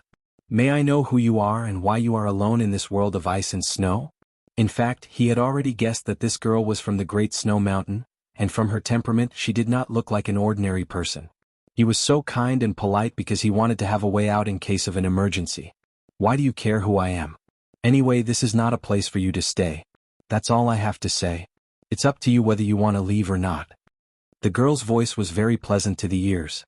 As soon as she finished speaking, she turned and walked towards the snow mountain in front of her. Her snow-white boots left no footprints on the snow, and with every step she took, there was a clear jingle from her waist. Gray Cloud XN looked disdainfully at the embarrassed Ding Xiang, but Yu Qianqiu's eyes rolled around. He suddenly waved his arm and shouted, "Miss, please wait." The girl slowly turned around and looked at Yu Qianqiu calmly. She said, "If you want to leave or stay, it's up to you. What else do you want to say?" Cangyun Xan and Ding Xiang also looked at Yu Qianqiu in confusion. They did not know what he wanted to do. Yu Qianqiu shrugged his shoulders and walked through the thick snow to the girl. He cupped his hands and smiled bitterly. "Of course we know that it is dangerous for people from the immortal realm to stay here. However, we have a friend who had an argument with everyone just now. He was so angry that he hid nearby and refused to come out. You must know that we are friends. Although this place is dangerous, we can't abandon our friend. Miss, you should be a local. Do you have a way to help us find him? If we find him, we will take him away immediately. We will not stay here." As soon as he said this, the other three couldn't help but twitch their mouths and eyebrows. They secretly thought that this was a good idea. Their eyes fell on the girl, wondering if she had a way. The young girl looked at them in confusion.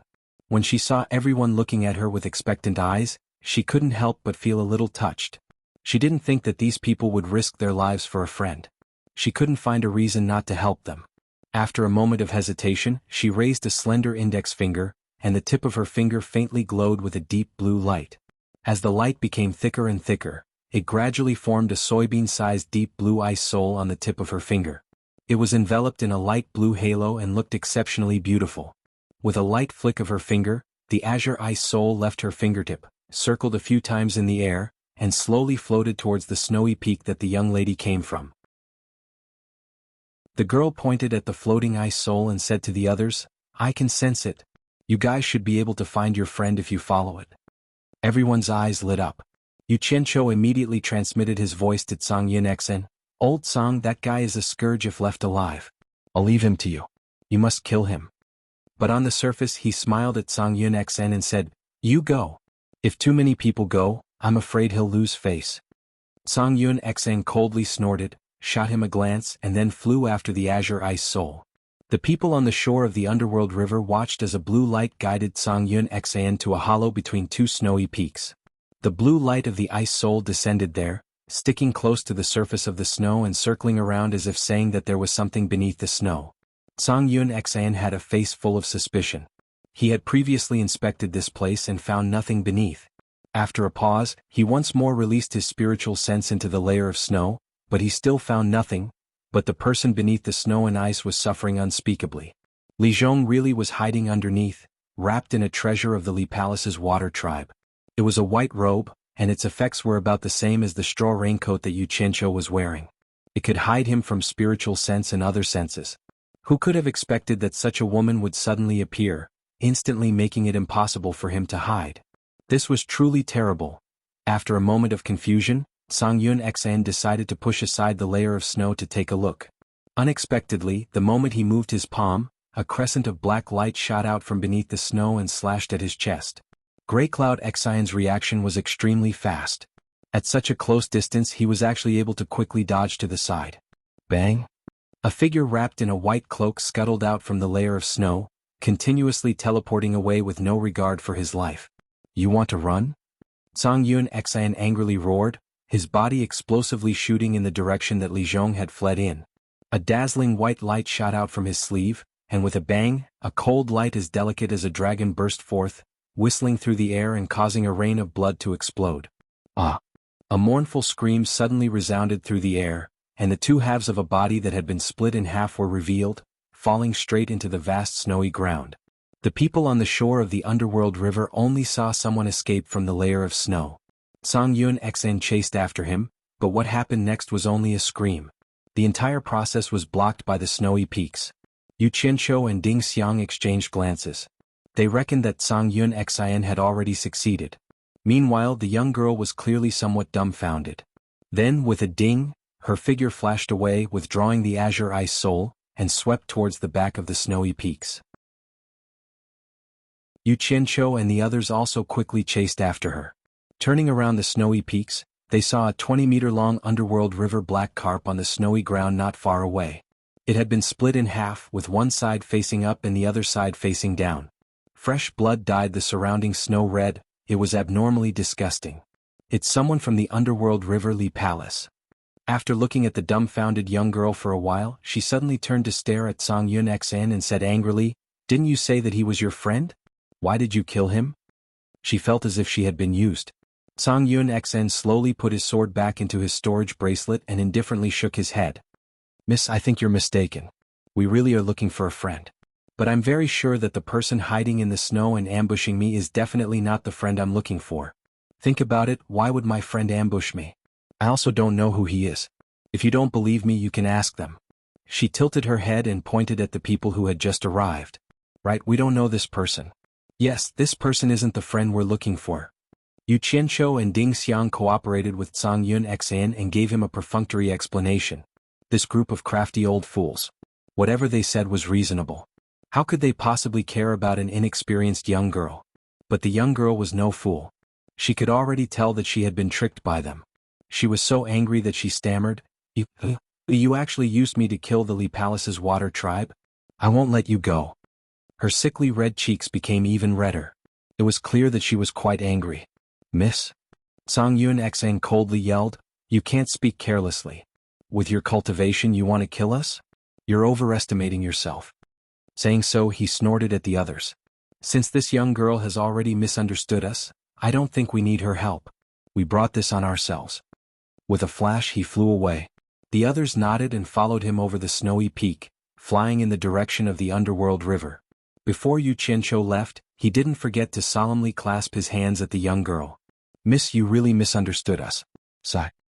He shook his head helplessly and left. Big liar. The young girl screamed at Yu Qianqiu's back. It was this person who had tricked her into sympathizing with him and made her an accomplice. Flying over the snowy peak, Yu Qianqiu couldn't help but turn his head to look. Why did these words sound so familiar, as if he had heard them somewhere before? Finally getting rid of the scourge Li Zhong, the few of them headed straight for the underworld river. They didn't want to stay here any longer. However, just as they landed on the underworld river, they immediately heard the cold voice of the young girl behind them. There really isn't a single good person in the immortal world. The few of them turned around and saw the young girl standing at the peak of the snowy peak. She clasped her hands together as if she was cupping water. She was cupping an azure object. Suddenly, she waved her hands and dozens of azure ice souls shot towards the bottom of the snowy peak. With a whoosh, they were buried deep in the snow. What is she doing? Is she cursing us? Ding Xiang laughed wickedly. The others were also confused. Yu Qianqiu shook his head and said, Ignore her. Xinyu, let's continue our journey. Yet, just as he finished speaking, the few of them suddenly felt a violent tremor from the ground. They couldn't help but turn around. They saw the ground beneath the snowy peak shaking. Dozens of huge bumps appeared where the ice souls were buried. It was as if something was about to burrow out of the ground. The expressions of the few people changed. The bulging snow bumps grew taller and densely packed cracks appeared. With a bang they all burst. Dozens of huge snow-white figures rushed out. They were all kinds of animal shapes, all made from snow. There were snowmen, snow lions, snow wolves, snow leopards, snow bears. All kinds of lifelike ice sculptures that were magnified several times. What made the few of them change their expressions was that they had never seen an ice sculpture that could move. They couldn't see through their cultivation, so they didn't know if they were powerful or not. Once these monsters jumped out of the snow, they didn't stop at all. They stomped on the snow and quickly ran across the snowy plain. They roared loudly and rushed towards the few of them on the shore as if they wanted to eat them alive. Damn. What the hell is this? Yu Qianqiu stared blankly for a moment. Ding Xiang, who was standing to the side, had already shot out a ray of multicolored light. Whoosh! The flying sword drew an arc in the air, and it charged into the group of charging snow monsters like a rainbow, killing them one by one. However, these snow monsters ignored their injuries and continued to run. They didn't seem to be injured at all.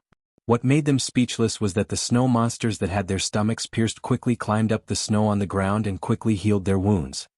Ding Xiang cut off their heads. Let's see how they can run. As soon as Grey Cloud Xian finished speaking, Ding Xiang had already used the sword control technique. The flying sword in the air once again turned into a rainbow and shot out. It flashed across the snowy ground. With a series of muffled sounds, dozens of snow monsters' heads fell on the spot. Chapter 10:16. However, the headless snow monsters were still running, and some even trampled on the heads that had just fallen off. At the same time as they ran, the snow on the ground quickly spread from their feet to their necks and reformed into new heads that kept roaring. A group of snow monsters trampled on the ground and rushed over quickly. Although there were only a few dozen of them, they ran with the momentum of tens of thousands of galloping horses. They couldn't be killed. They were stunned at the same time. Yu Qianqiu suddenly called out to Jiuyu, who was behind him. A group of beasts made of ice and snow. It's no big deal. Let Executive Zhang Yun and Elder Ding deal with them. Let's go to the side so that we won't affect the two experts. Jiu saw him flash to the other side of the Netherworld River and immediately followed without hesitation. Song Yun Xian looked back with contempt. Ding Xiang also wanted to retreat to the other side of the Netherworld River, but he let Yu Qianzhou take the initiative.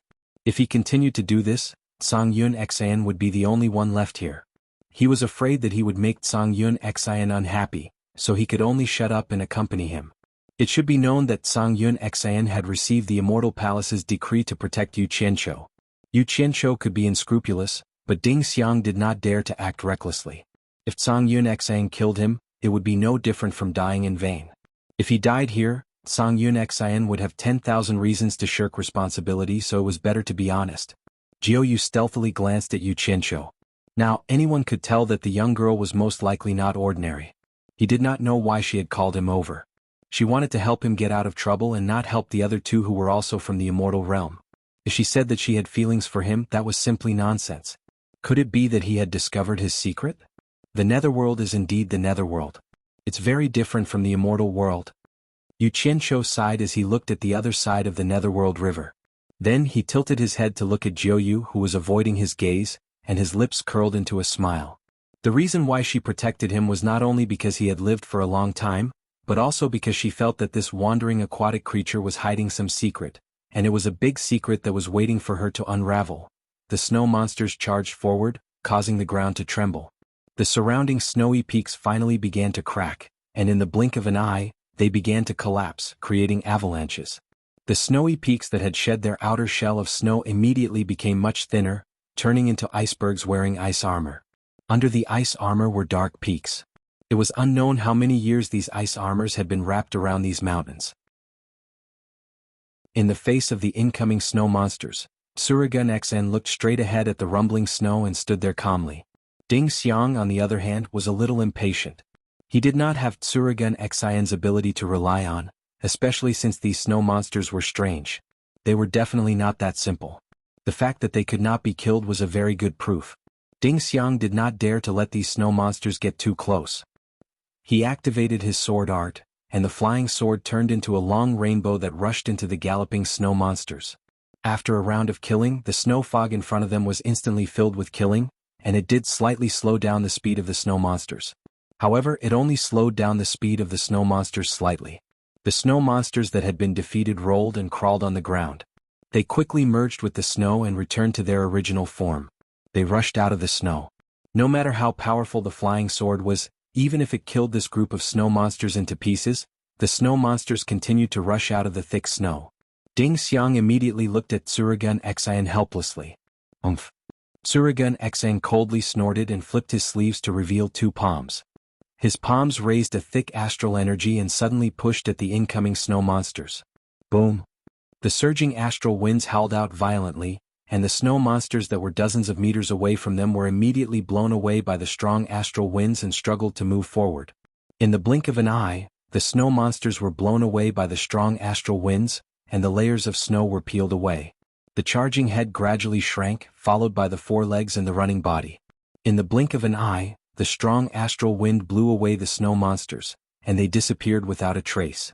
Filled with confidence, Grey Cloud Xn snorted coldly and withdrew his palms. Ding Xiang was just about to clap his hands and flatter him when he saw dozens of blue ice crystals flashing in the wind and snow. They shone with a magnificent blue light and quickly drilled into the thick snow under the ground. Crack, crack. The snow in front of them cracked open, and the snow monsters once again burrowed out of the ground. They were now only a few dozen meters away, and the dozens of snow monsters leaped over, arriving in the blink of an eye. Surigun Xan and Ding Xiang's expressions changed at the same time. Surigun Xn immediately raised his palms without hesitation and pushed out an even more violent astral wind. He sternly shouted, "Ding Xiang, those blue ice souls are the gate of life. Don't make pointless attacks. Wait for me to destroy this group of monsters, then use your flying sword to kill those ice souls." Okay. As the violent astral wind blew, Ding Xiang's flying sword was already dancing in the sky, waiting for an opportunity to strike. However, what caused the two's expressions to change was that this time, the snow monsters actually became smarter.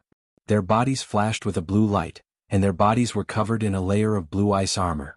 They rushed toward the violent astral wind, and Tsurugun Xian's astral wind could no longer harm them in the slightest. The snow monsters instantly pounced at the two. Tsurugun Xian withdrew his palms and no longer made that pointless move. It was obvious that the astral wind had no effect on these snow monsters. His figure flashed, and he took the initiative to rush into the group of snow monsters that were charging at him. He used the most primitive method of fighting, and waved his palm at a snow monster that was charging at him. His cultivation was not child's play, and his speed was far faster than these snow monsters. With a palm strike he could easily flatten a mountain to the ground. With a bang, a snow monster was blown to smithereens and sent flying. An azure ice soul immediately appeared, but it was immediately grabbed by Tsurugun Xian's claws. He directly pinched it between his 3 fingers, and it exploded into blue ice powder with a bang.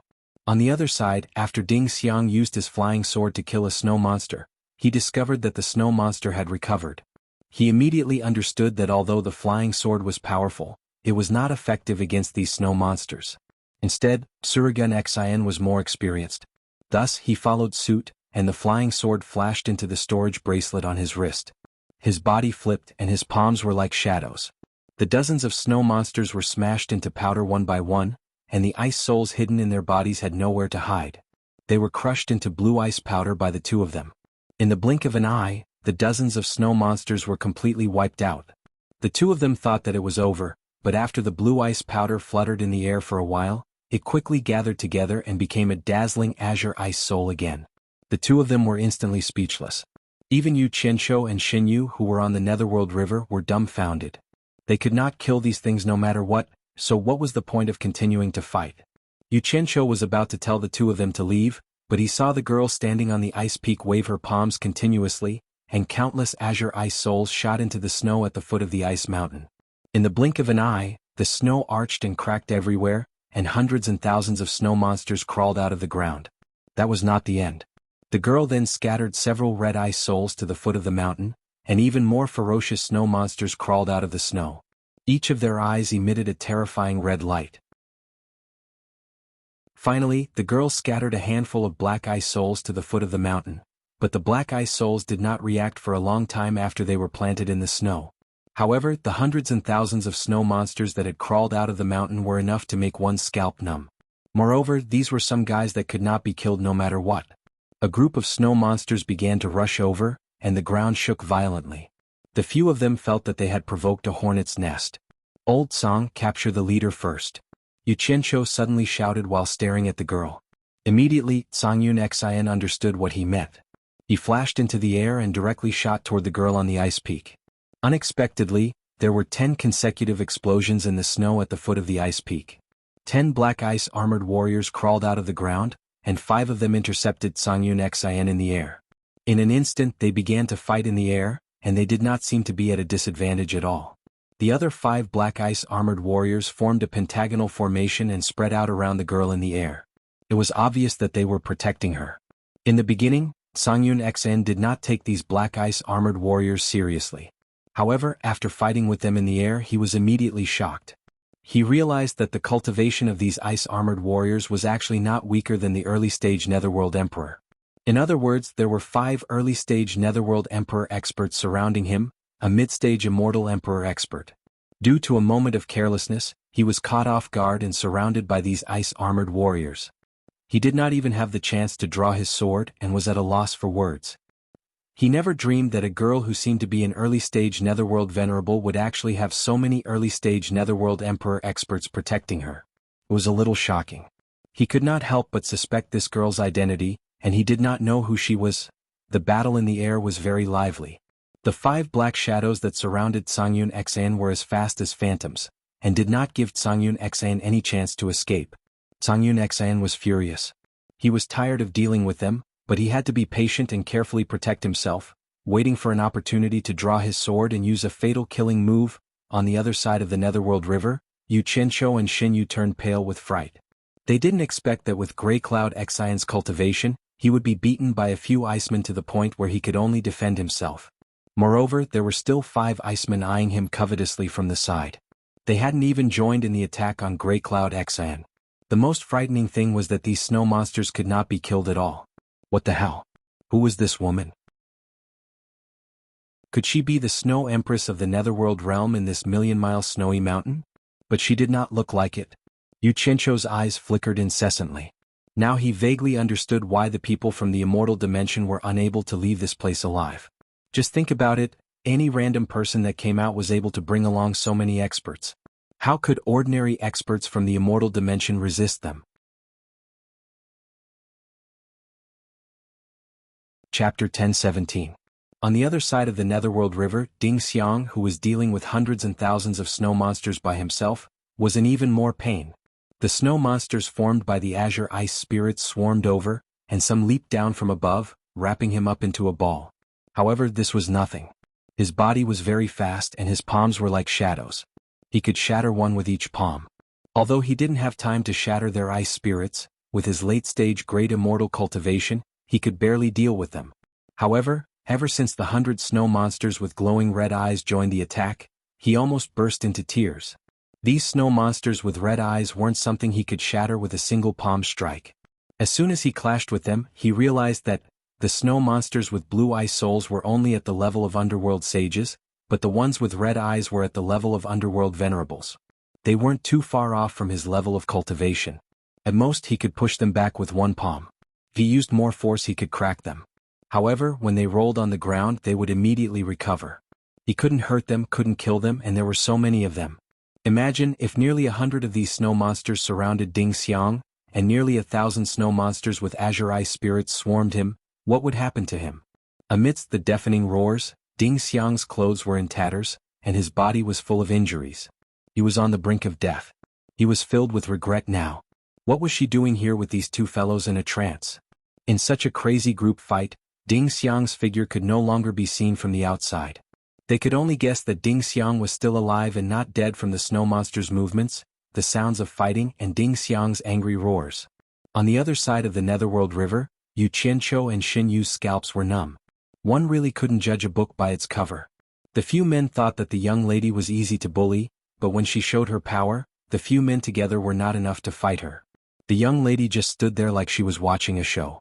We, Xin Yu muttered a few times. He looked at the Netherworld River in front of him and was implicitly reminding Yu Qianzhou if they should escape first.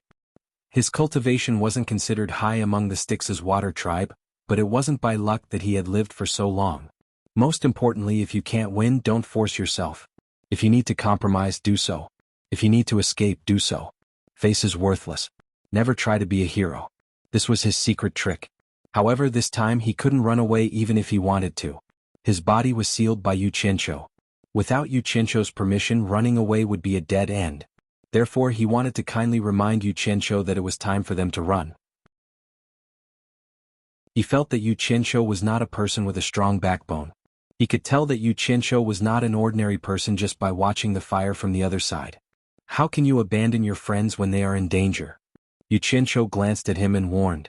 He turned around and did not say anything else. His reasoning was good, but he didn't see him helping his friends when they were in danger. In fact, he wanted to run when he saw this scene. However, if he wanted to run, it would be a matter of seconds. There was no hurry. Even if he wanted to run, he had to wait until Cangyun Xian was dead. This was because Cangyun Xian was trapped now. He hadn't used his true trump card. He had seen Cangyun Xian's 3-in-1 sword drawing technique with his own eyes. Its power was like the explosion of a nuclear weapon. Once Cangyun Xian pulled out the last sword, these snow monsters would be like clay chickens and pottery dogs. They would not be able to withstand a single blow. Therefore, it wasn't time to run yet. At this moment, Ding Xiang, who was surrounded by a group of snow monsters and wrapped into a big bun, suddenly shouted, "Soaring dragon!" Suddenly, a hoarse roar came from the stuffed bun. It was obvious that it couldn't hold on any longer and wanted to fight for its life.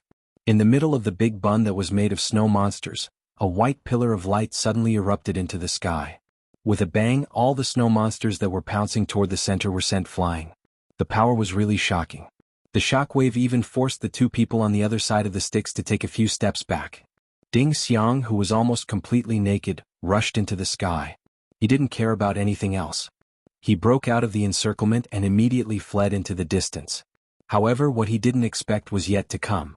The hundreds of red-eyed snow monsters that were sent flying rolled on the ground and immediately turned into huge snow eagles. They flapped their wings and turned into white shadows that quickly chased after Ding Xiang. The other thousands of azure icy soul snow monsters followed suit and rolled on the ground. In an instant, an overwhelming number of snow eagles rose into the sky and chased after Ding Xiang. Oh no. Old Ding probably wouldn't be able to escape this time. Yu Qianqiu shook his head and sighed. He and Xinyu looked at each other and saw the same worry in each other's eyes. Xinyu was depressed. You're not helping them and you're not running away. Are you waiting for them to kill those two fellows and then free up their hands to deal with us? He pouted at the flowing sticks in front of him. His meaning was to remind him that they really should go. If they waited any longer it would be troublesome. Yu Qianqiu put his hands behind his back and snorted coldly. He stood straight and motionless, showing his attitude. Xinyu looked at him and his expression kept twitching. If it wasn't for the restriction he really wanted to go over and kick him a few times before running away. However, Yu Qianqiu's unyielding and arrogant look inadvertently fell into the eyes of Grey Cloud Xin, who was tired of dealing with them. He suddenly looked like an idler who was watching the fire from the other side of the river. He immediately roared, Yu Qianqiu, what are you watching? If I die you won't live either. Come and help me so that I can free up my hands to deal with them. Yu Qianqiu was stunned when he heard that. He secretly sneered and thought disdainfully, even if you die 10,000 times, I'll still run away and live well. He looked up at the 5 black-armored warriors beside the girl and shrugged helplessly. He shouted loudly, Old Song, it's not that I don't want to help you. If I help you, it'll be the same as harming you. My small body can't handle the other 5. If something happens to me, then even if you can pass this trial, you won't be able to pass the Immortal Emperor's trial. Death is still the only path for you. You'd better fight calmly and slowly look for a favorable opportunity. You also saw that in such a critical situation I, Yu Qianqiu, am standing here with an indomitable spirit. Have I ever tried to escape alone? Look at that Ding Xiang, he only cares about running for his life. This kind of person will sooner or later suffer retribution. *T. Sangyun Xian, who was trapped and struggling to deal with the other 5 black-armored warriors, understood that what Yu Qianqiu said was reasonable. Once Yu Qianqiu came to help, the 5 black-armored warriors would definitely attack Yu Qianqiu. With Yu Qianqiu's cultivation he would be killed in a few moves, and Sangyun Xian would not be able to save him at the moment. However, he really couldn't stand Yu Qianqiu's leisurely look. He couldn't help but shout angrily, Do you think I'm blind? If Ding Xiang doesn't run away he'll die here. Bang. A loud sound was heard, followed by a muffled groan from Grey Cloud Xin. He had been distracted by Yu Qianqiu's words, and had been kicked in the shoulder by a black-armored warrior. He had almost been kicked in the head. He immediately shut his mouth and focused on fighting the enemy. Old Song, are you okay? Yu Qianqiu asked with concern, gritting his teeth as if the kick had landed on his body. Shut up. Sangyun Xian shouted again. He had really made up his mind not to speak anymore. If he continued to speak, even if he didn't get beaten to death, he would die from anger. Yu Qianqiu just tilted his chin at Jiu helplessly, as if saying that his good intentions were not reciprocated. Suddenly he heard a shrill cry for help from the distant sky. Yu Qianqiu, come and save me. It was Ding Xiang's voice. Was he still alive? Yu Qianqiu looked up in surprise and saw a group of white shadows chasing after Ding Xiang, who was running naked in the sky. Yu Qianqiu's expression instantly changed. It was true that this guy came to ask for help, but wasn't he just looking for trouble? A panicked look flashed across Jiu Yu's face. He pulled on Yu Qianqiu's sleeve as if saying, I know you're not a gentleman, so stop pretending and let's escape. The two of them didn't know that Ding Xiang was really at his wit's end. Because he had used up too much of his cultivation, his speed in the sky was not enough to escape from the group of red-eyed snow eagles and escape from this vast snowy region. Moreover, because he had to take care of more positions in the sky, he had almost forced himself into a dead end. In desperation he remembered that there was still Yu Qianqiu and Xinyu who were free. Although he knew that their cultivations were not that great and the chances of them saving him were very small, they were more or less his last straw of hope, right? There was no reason not to come. Seeing the overwhelming number of snow eagles chasing after Ding Xiang, Yu Qianqiu immediately pointed in the direction of Grey Cloud Xin and shouted to Ding Xiang, hurry up and go to Grey Cloud Xin. He can't escape now. If you help him create a chance, he will be able to escape and use the Heartless Palace's 3 swords in 1 sword drawing technique. My cultivation can't save you, only Grey Cloud Xin can. He was almost screaming at the top of his lungs. He was worried that Ding Xiang would attract the overwhelming disaster over. Ding Xiang, who was running away in a panic, looked at Yu Qianqiu, who was desperately waving at him to go away. He was really close to tears. "I'm already here." However, he knew that what Yu Qianqiu said made sense. He couldn't save him, only Grey Cloud Xan could save him. For his life. Ding Xiang glanced at the large group of snow eagles that had already caught up to him. Without hesitation, he dashed in the direction of Grey Cloud Xan. "Hi!" He forced himself to shout. He was prepared to do his best to create a chance for Grey Cloud Xian to escape. Then he would enjoy Grey Cloud Xian's protection. Grey Cloud Xian's spirit was lifted when he heard this. It was great that Ding Xiang could come and help him. However, although their thoughts were good, the reality was cruel. 2 of the 5 ice-armored warriors beside the young girl immediately dashed out and stood in front of Ding Xiang. Their dark, icy eyes stared at Ding Xiang. Ding Xiang was dumbfounded. This black ice-armored warrior was able to force Zhang Yun Xian to such a state. Needless to say, he would not be able to deal with any one of them, let alone 2 of them. Chapter 10:18. What should I do? I can't go to Ash Grey Cloud Xan anymore, or I'll die even faster. Ding Xiang decided to look for Yu Qianqiu, his only life-saving straw. In a panic, he rushed into the sky, trying to avoid the snow eagles that had already caught up to him. The 2 ice-armored warriors seemed to have no intention of taking his life. They let him escape and flashed back to the girl's side to protect her. However, this time Ding Xiang had nowhere to run. It was extremely difficult to rush to Yu Qianqiu's side. Thousands of snow eagles had already spread out a net and were ready to pounce. In an instant they swarmed over. "Ah! Yu Qianqiu, save me!" Ding Xiang screamed in pain as he was directly beaten to the ground by the group of snow eagles. He was not far from where he was initially surrounded. At this time, Ding Xiang's cultivation was almost exhausted, and he could no longer fight back like before. He really could not hold on any longer, and he did not have the energy to resist anymore. Therefore he simply accepted his fate, closed his eyes and stood there waiting for his fate. However, the strange thing was that once he stopped resisting, the group of snow eagles actually stopped attacking as well. Dozens of them spread their wings and hugged him tightly. The other snow eagles opened their mouths at Ding Xiang, who was hugged into a ball, and spat out thick, cold white fog. In an instant, the cold white fog spread everywhere, and within it, there were snow eagles constantly flying up and down. When the group of snow eagles stopped flapping their wings in the air, the white fog that filled the air gradually dissipated, and a huge crystal-clear ice block appeared in its place. Ding Xiang, who was almost naked, was frozen inside, motionless. His twisted expression was clearly visible, and there were dozens of blue ice souls surrounding him, dyeing his skin slightly blue. This scene stunned Yu Qianqiu and Xinyu, who were on the other side of the river Styx, and they could not help but look at the girl standing on the ice peak. Coincidentally, the girl also looked over. Her mouth opened and closed slightly. Her voice was too soft to hear what she said, but Yu Qianqiu could tell from the familiar shape of her mouth that she said the word "big liar." Asterisk whoosh. Asterisk. At this moment, the snow eagles that were hovering in the air on the other side of the river Styx seemed to have received some sort of instruction, and all of them charged towards Yu Qianqiu and Yu Qianqiu.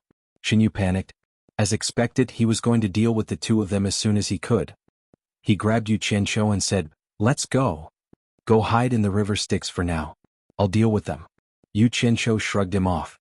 Hearing this, Xinyu did not hesitate anymore. He dashed into the river Styx in a flash and disappeared without even looking back.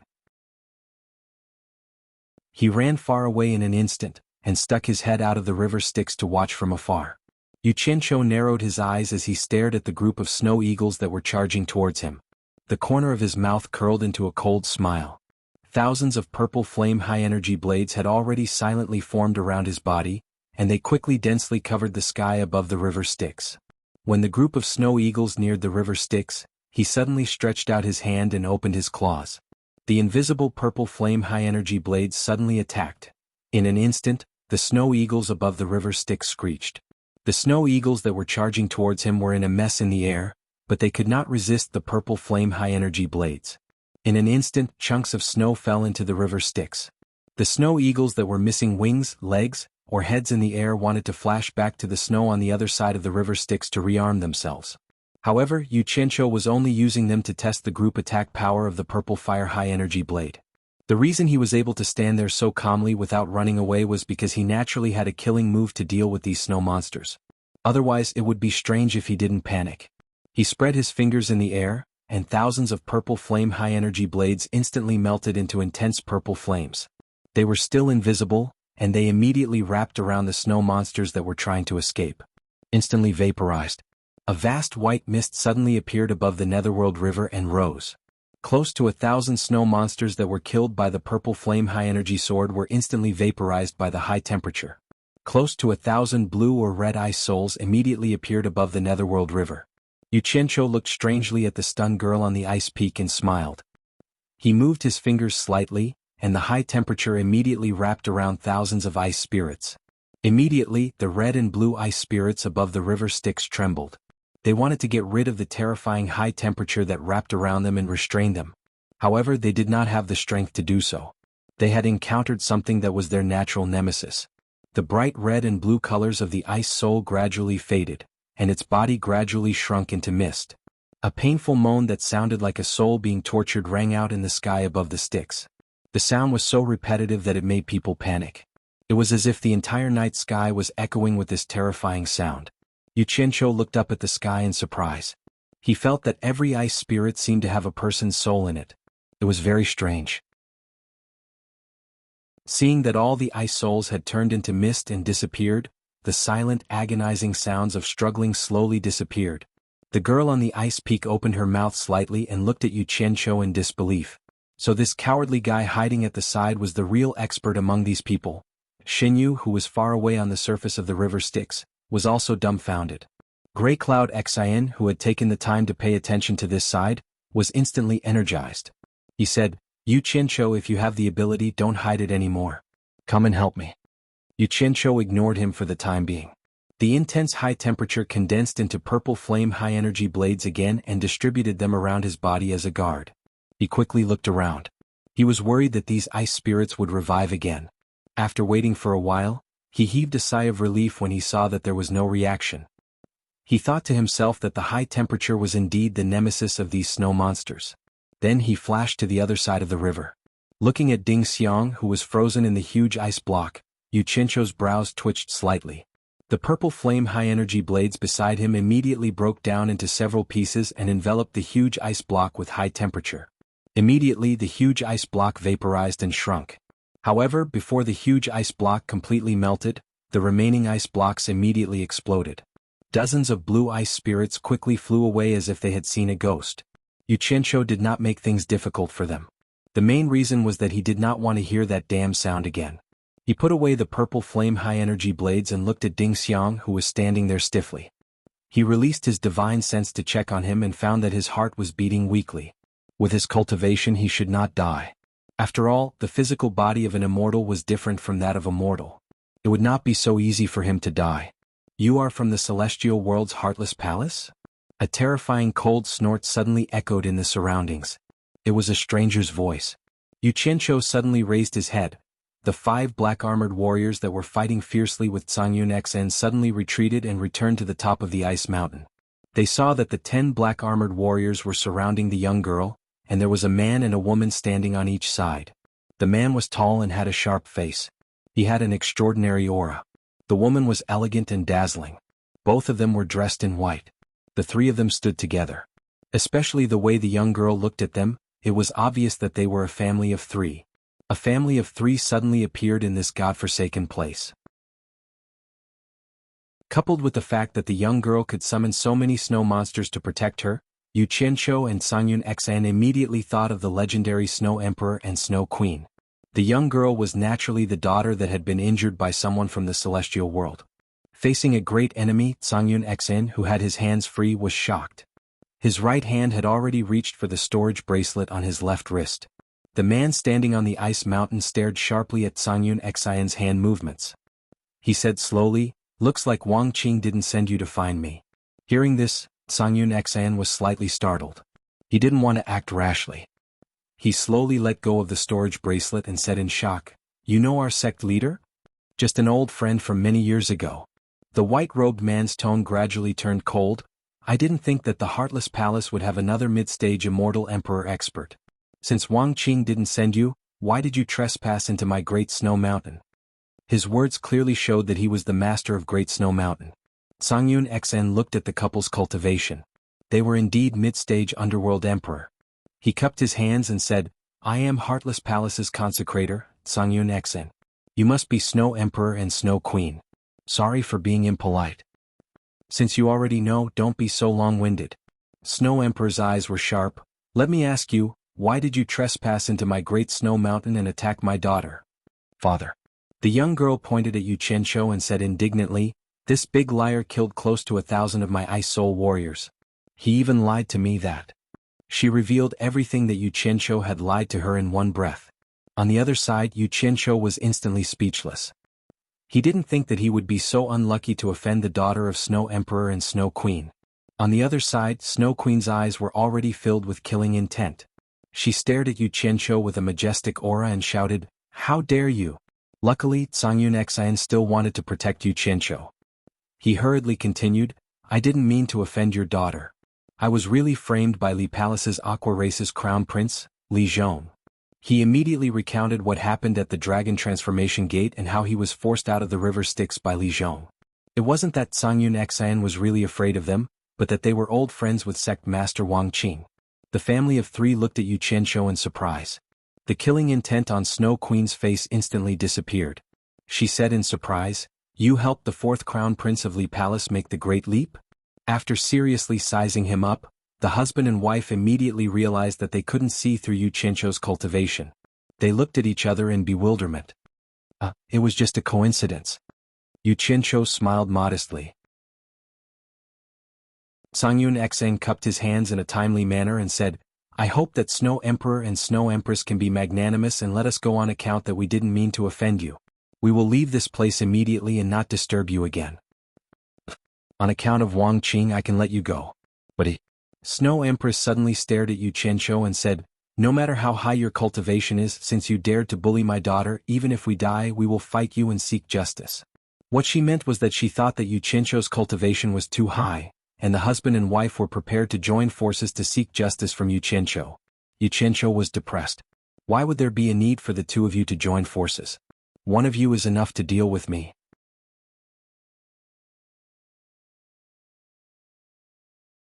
Chapter 10:19. The young girl immediately became nervous when she heard this. She didn't expect to hear the words even if one of us dies from her father's mouth.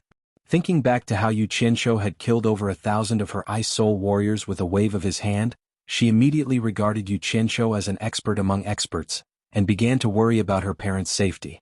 Songyun Xian was a little puzzled.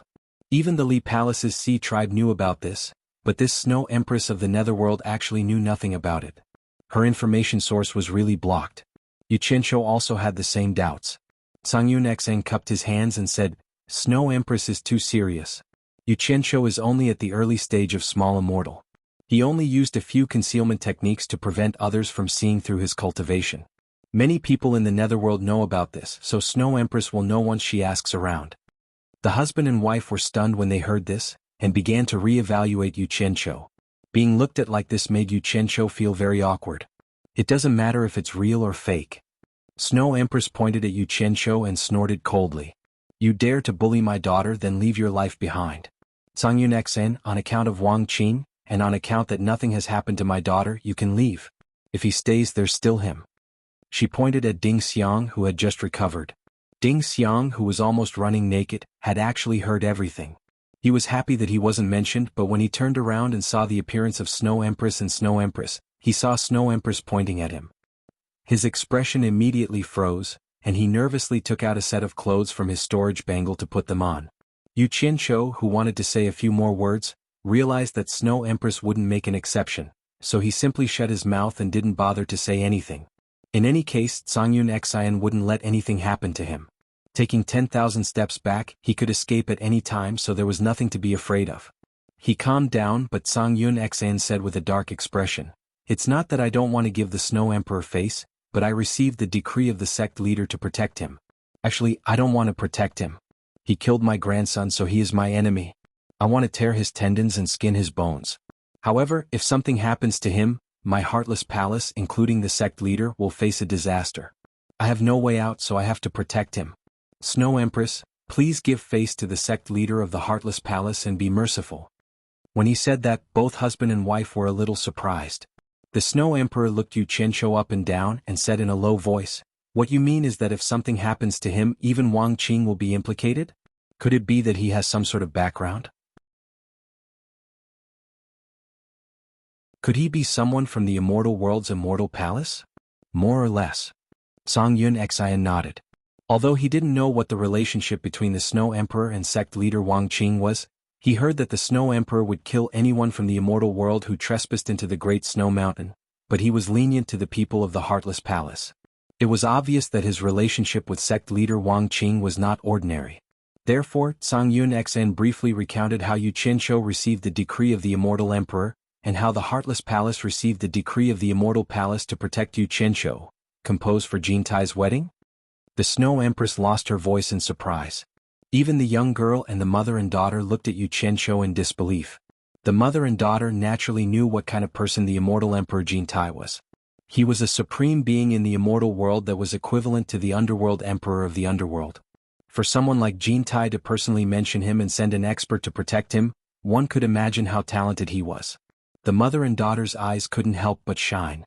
Women naturally yearned for such beautiful things, so they had low immunity to such things. It was just that the two of them didn't dare to believe that this ordinary-looking guy was really so talented. Compose? The Snow Empress frowned and was a little confused. Since Jin Tai asked you to protect him, why did the two of you come to the underworld? What does this have to do with composing? Song Yun Xian looked at Yu Qianzhou and sneered. This guy is very original. He said that in order to compose a song that will satisfy the immortal emperor, he wants to travel the world to increase his experience. He called it gathering some local customs. Who knows what he's trying to do? Gathering local customs? The Snow Empress paused for a moment. Then she roughly understood the meaning of this phrase, but she was more hesitant. Her family owed Wang Qing a big favor. If this matter really involved Wang Qing's safety, she really couldn't do anything to Yu Qianzhou. Just as she was frowning and hesitating, she suddenly heard the faint excited voice of her wife. After hearing what she said, she couldn't help but roll her eyes. She slightly glanced at her daughter and found that there was indeed a trace of excitement hidden in her eyes. She seemed to want to say something but was hesitant. It was very rare. Then she looked at her wife. She had the same behavior as her daughter. Women? After being speechless for a while, the Snow Empress didn't know what to say. Finally, she coughed and said with a stern face, "For Wang Qing's sake, I cannot pursue this matter. But we only have one daughter. How can we let her suffer? If you can find a way to get my daughter's forgiveness, I can let bygones be bygones." He really couldn't say the real reason. Song Yun Xian was stunned. The Snow Empress had already made a concession, so he couldn't say anything else. He turned to look at Yu Qianzhou and transmitted his voice. "You killed so many of her Eye-Soul warriors. If you want her to forgive you, I'm afraid it's useless. Anyway, you have a sharp tongue. You can coax her yourself." "That's true." Yu Qianzhou's eyes turned. Just as he was preparing to use his glib tongue to trick the lady, the Snow Empress smiled gently at the Snow Empress and said, "No matter what, we have some friendship with Wang Qing. Since he is Wang Qing's people, he can also be considered a guest. It's not good to let a guest stand in the wild. Why don't you invite the guest back to the Ice Palace? We can talk about it slowly." Once she said this, the Snow Empress immediately glared at her. Yu Qianzhou and Song Yun Xian became a little wary because of the sudden change in the other party's attitude. Women are the most vicious. They suspected that the other party had some tricks up her sleeves. Seeing that the Snow Empress didn't say anything, the Snow Empress took it that he agreed. She immediately smiled at Yu Qianzhou and said, "Don't doubt my intentions. I'll tell you the truth. Bringing you to the Ice Palace is indeed to put you under house arrest. But on account of Wang Qing, as long as you are obedient, I won't do anything to you. You can rest assured about this. Of course, if you can get my daughter to forgive you, then it's another matter. As long as my daughter nods, she will immediately let you go. If my daughter isn't willing to forgive you, then..." As she said this, she looked at Song Yun Xian and smiled coldly. "We have to give face to Wang Qing, but not everyone can trample on our dignity. When the time comes, I'll have to trouble Consecrator Tsang to return to the Celestial Realm's Heartless Palace and ask Wang Qing to personally come and take us away. My wife and I can also catch up with him. Consecrator Tsang, Yu Qianzhou, I'm not making things difficult for you, right?" This. Song Yun Xian muttered to himself. If it was to save trouble, he was still confident in his three swords as one sword drawing style. It wasn't that he didn't dare to fight with this couple. But since they had already mentioned that they were old friends with sect leader Wang Qin, he couldn't force them. Unable to make a decision, he couldn't help but ask Yu Qianqiu, "What do you think?" "So, it's better to be kind if I can." Who asked the other party to be an expert? "Do I still want to survive in the netherworld?" Yu Qianqiu chuckled and said, "You can make the decision. I have no objections." "Now it's up to me to make the decision." Song Yun Xan gritted his teeth and cupped his fists towards the family of three. "Since Snow Empress has said so much, I'll naturally obey." Snow Empress smiled as she looked at her daughter, whose eyes were flickering. Suddenly, her expression turned cold as she looked towards the river of Netherworld. "The one who is hiding in the river and eavesdropping on us? Since when did the river of Netherworld's water tribe like to do such sneaky things?" Shen Yu, who was hiding on the shore of the river of Netherworld, had a change in expression. He hurriedly scuttled out of the river and obediently skimmed to Yu Qianqiu's side. Yu Qianqiu immediately cupped his fists and smiled apologetically at Snow Empress. "He is with us. He has always been timid. Please forgive him, Snow Empress." Snow Empress raised her eyebrows on her fair and plump face. She clicked her tongue and said, "How did the river of Netherworld's water tribe mix with the people from the immortal world? Strange." She didn't intend to pursue the matter any further.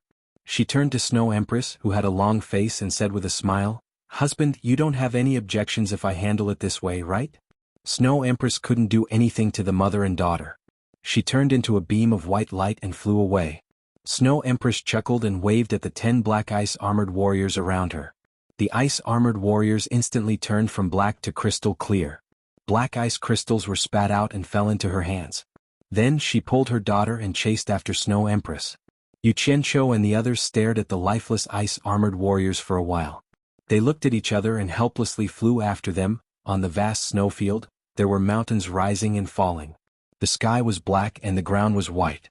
It was such a clear contrast between black and white. After spending half a day, Yu Qianqiu and the others landed on an ice cliff halfway up a majestic snowy mountain. The ice cliff was icy blue, and its surface area was at least 1,000 square meters. However, compared to the entire majestic snowy mountain, it was really too small. The heavy snow didn't stop. It was still falling and the wind was blowing even more fiercely. There were crystal-clear pavilions on the ice cliff, as well as all kinds of strange flowers and plants carved out of ice. These ice sculptures contained ice crystals of various colors. There were probably more than 10,000 of them. They were frozen in the ice sculptures, making all the ice sculptures look like colorful ice lanterns. In this pitch-black underworld they seemed to be unique. There was a cave residence on the mountain wall behind the ice cliff. The laughter of Snow Empress came from inside. "Those who come are guests. Everyone come in." They couldn't help but take a few more glances at the ice sculptures outside. Because they casually glanced at them and found that there were at least dozens of the black ice crystals that they had seen before in the ice sculptures. Thinking of the power of those black ice-armored warriors, they were shocked. Especially Grey Cloud Xan, who was secretly shocked. He didn't expect that there were so many early-stage underworld emperor experts under the Snow Empress. The few of them slowly walked into the cave with a belly full of questions. They were all wondering what kind of treasure this ice soul was refined from. It could actually condense into all kinds of animals to fight with humans. Moreover, it was divided into different levels of cultivation. How could those who had bitterly cultivated endure this? It was simply unimaginable. Seeing so many ice crystals, Yu Qianqiu suddenly felt a little itchy.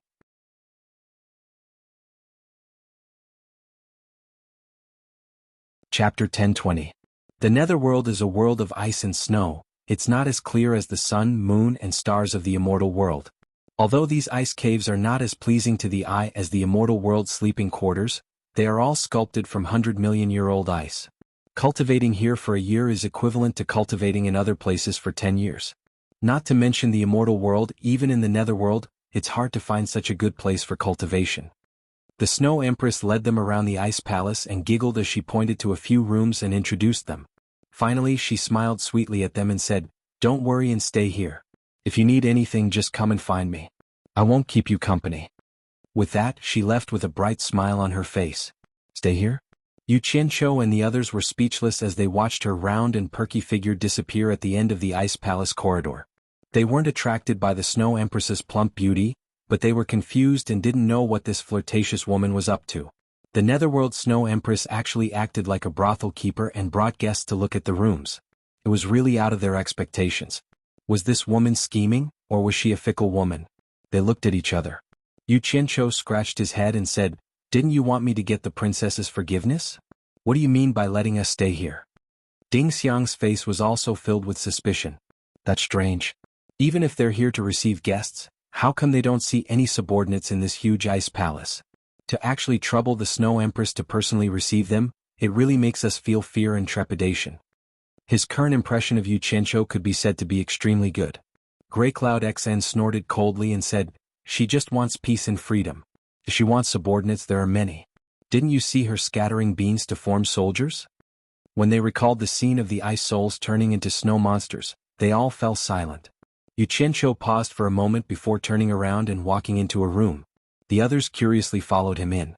There was no door to cover the room, only a winding entrance to prevent people from peeping into the room. There were no extra furnishings in the room, not even a table or chair. There was only a wide ice couch, which looked very monotonous. The inside was the same as the outside, ice blue and cool. In fact, the entire ice palace was directly dug out from a huge iceberg. No one knew how long this iceberg had existed. Perhaps, as Snow Empress said, it really had hundreds of millions of years of history. There was no need for lighting inside the ice palace. The ice layer emitted a faint sapphire blue light. The colors were magnificent and dreamlike. They looked at several rooms in a row. They were all of the same style, probably specially used to entertain guests. Therefore, there was nothing for everyone to choose. Each of them chose a room to stay temporarily. Only Jiuyu did not choose and followed Yu Qianqiu. However, not long after, Grey Cloud Xian and Ding Xiang and Ding Ding barged into Yu Qianqiu room. Yu Qianqiu was lying on the ice couch with his butt facing the outside, hugging his head and sleeping. Xinyu was sitting cross-legged on the ground. After seeing the two come in, Jiuyu stood up. Song Yun Xang couldn't stand it anymore. He immediately kicked the ice couch and said angrily, "Look at you. Do you really want to stay here forever?" "I'm trying to figure out a way to leave this place," Yu Qianqiu said as he laid there motionlessly with his eyes closed. "Have you figured it out yet?" Song Yun Xang said in a mocking tone. "What are you all thinking about?" The Snow Empress laughter suddenly came from outside the door. Everyone turned around and saw the Snow Empress walking over with an ice tray. There were over 10 perfectly round white fruits the size of eggs on the ice tray. The Snow Empress stared blankly at Yu Qianqiu, who was lying on the ice couch with his head turned. She didn't expect him to still be in the mood to sleep. Yu Qianqiu immediately jumped up and chuckled, indicating that he didn't do it on purpose and was embarrassed. Song Yun Xen looked at the things in the Snow Empress' hands and muttered, "Snow Empress, this is?" The Snow Empress chuckled and said, "There's nothing to entertain you in this world of ice and snow. This is the Great Snow Mountain specialty, the Ice Snow Underworld fruit. It's a good thing for Netherworld cultivators to recover their lost cultivation. However, ordinary Netherworld cultivators don't have the chance to taste it. At the same time, although it's good, it doesn't have much effect for you Immortal World cultivators. However, the taste is passable, so I specially brought it for everyone to try." A plate of fruits was placed on the ice couch. The round and white fruits looked delightful, but no one dared to take them to try. Song Yun Xen cupped his hands and said politely, "How dare we trouble the Snow Empress to do this?" The Snow Empress glanced at them and said with a smile, "Why? Are you worried that I'll poison you?" Her words hit everyone's concerns.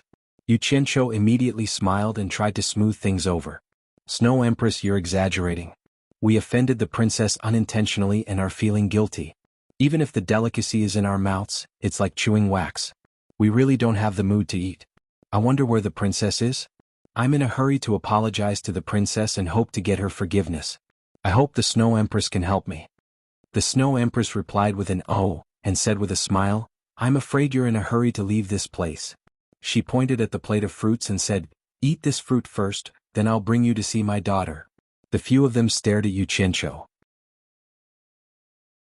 Yu Qianqiu was startled. Just as he was about to reach out to take it, Song Yun Xian's voice sounded in his ears. "Be careful, it's a trap. Find a reason to refuse." Poison? What a joke, I'm not even afraid of the famous soul transformation smoke, why would I be afraid of this? Yu Qianqiu smiled and ignored Song Yun Xian's voice to stop him again. He directly picked up a fruit the size of an egg and stuffed it into his mouth to chew. Once the skin of the fruit broke, the cold and sweet liquid flowed into his throat. There was no pit, and even the skin was swallowed into his stomach. The fragrance lingered in his mouth, and the aftertaste was endless. His eyes lit up and he praised, "It's really good stuff, the taste is not bad." Then he grabbed another one from the plate and stuffed it into his mouth. He nodded at the few of them, expressing that the taste was not bad. Songyun Xian's face darkened. If there was really poison, he would be implicated if something happened to Yu Qianqiu. The Snow Empress glanced at the few of them, and her gaze finally landed on Yu Qianqiu. Her eyes were full of praise, and she smiled sweetly without concealment. What a courageous man. No wonder you can gain Jintai's favor. I like it. Since you want to see my daughter, come with me.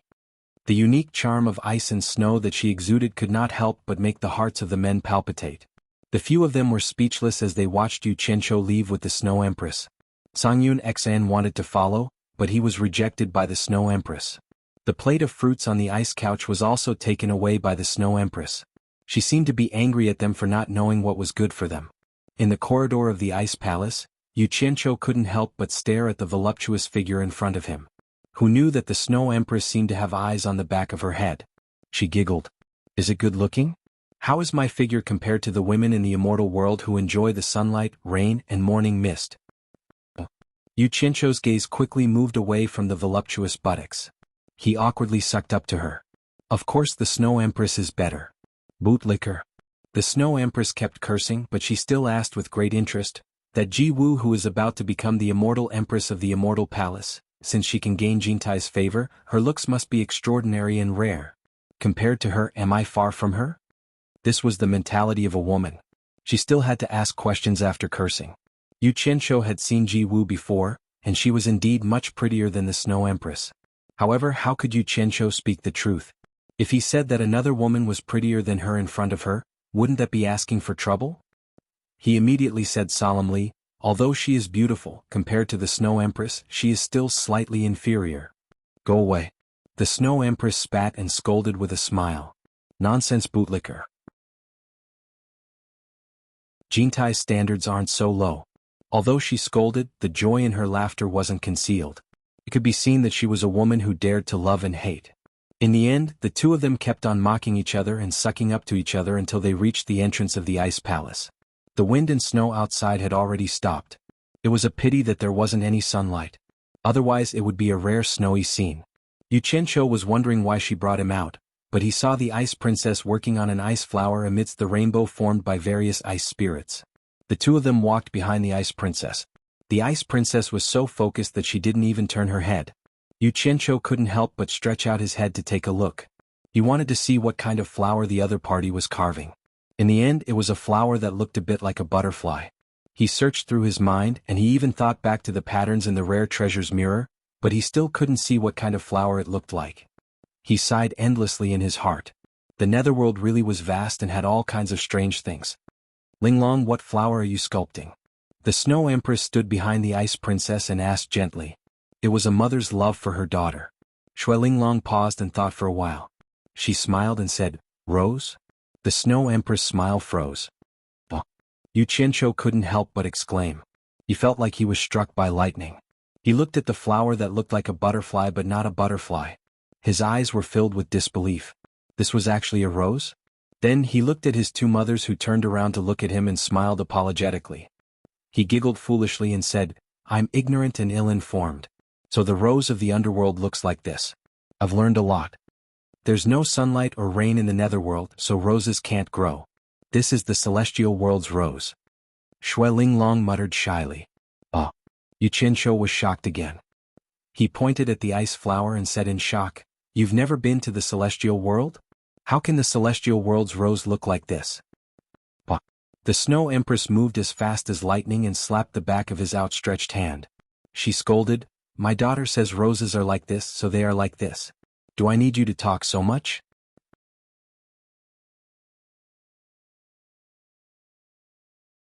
Chapter 1021.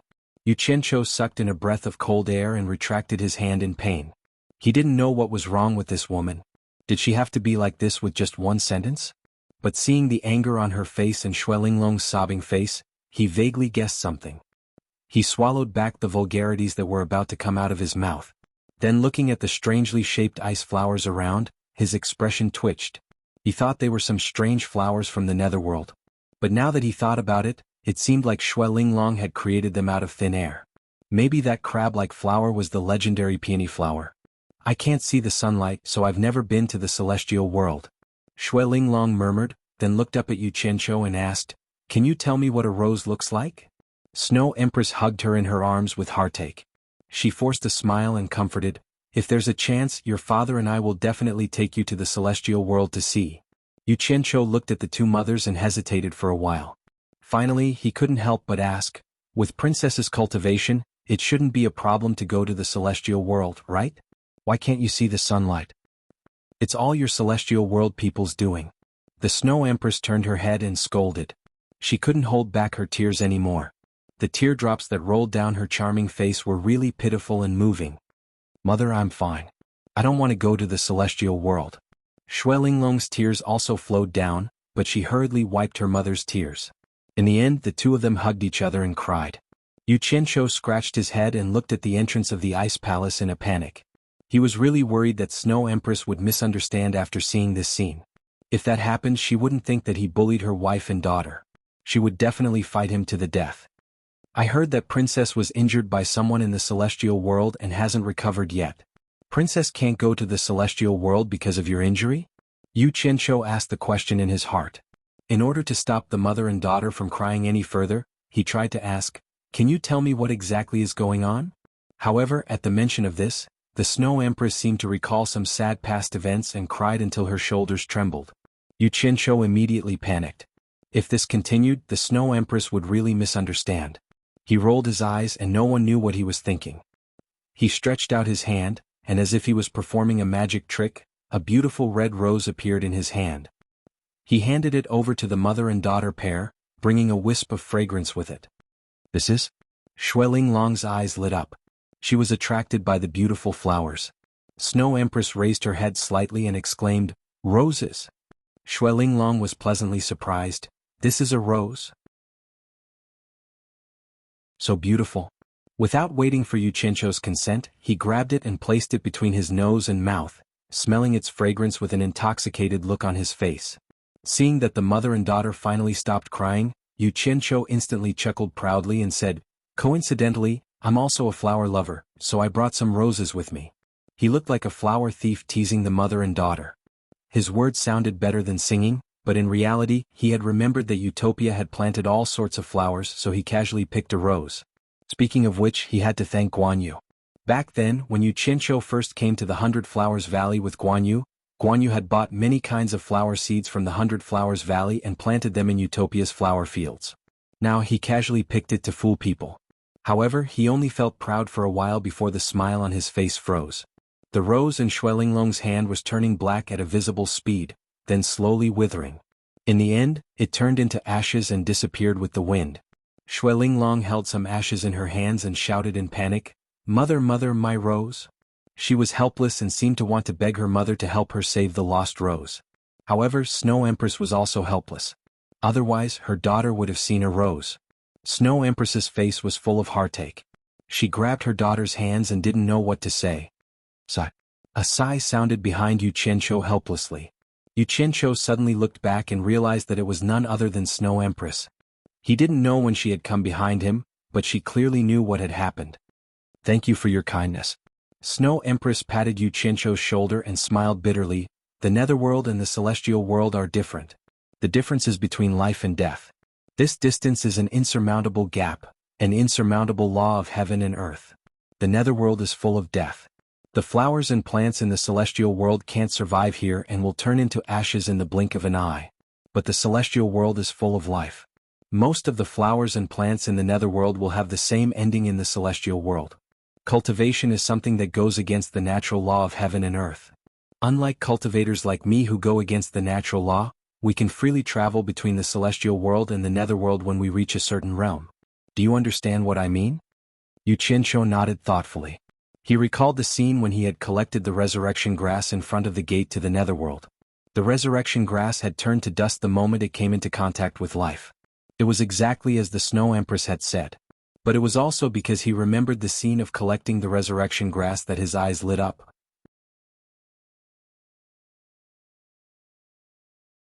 He clapped his hands and cheered, "I have a way to let the princess enjoy all kinds of beautiful flowers in the celestial world." The family of three perked up immediately. Snow Empress and Snow Emperor asked in surprise, "What way?" "Seal it with ice. We can use ice to seal the flowers in the celestial world and bring them to the netherworld. This way, as long as the ice does not melt, the death chi will not invade. The flowers will never wither, and Princess Linglong will be able to enjoy them forever," Yu Qianqiu said happily. This was because he had used the same method to collect the resurrection grass. Shui Linglong nodded excitedly, but Snow Empress and Snow Emperor's expressions were a little gloomy.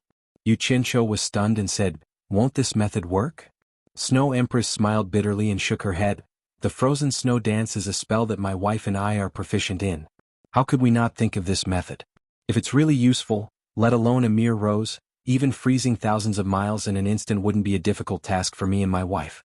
But my wife and I are, after all, high-level cultivators of the netherworld. The death aura inside the ice we cast is even stronger than the death aura in the air of the netherworld. A mere rose will immediately turn into ashes as soon as it touches it. How can it be of any use?" "So that's how it is." "That's not right." Yu Qianqiu scratched his face and said suspiciously, "I once saw someone use ice to seal a resurrection grass and bring it back to the celestial world. According to Snow Empress, if the people in the celestial world use the frozen snow technique, the ice should contain life. Why didn't the resurrection grass turn into ashes?" "The resurrection grass is not an ordinary flower in the netherworld. It has an ancient name, yin-yang grass." Snow Empress explained, "The most ancient saying is that there were originally only two realms, yin and yang. It refers to the human world and the netherworld. At that time the human world was only called the yang realm. All living beings were equal, and there was no such name as the human world. Later humans gradually stood out from all living beings and became the rulers of the yang realm. In order to show that humans were superior to other living beings, they called the yang realm the human world.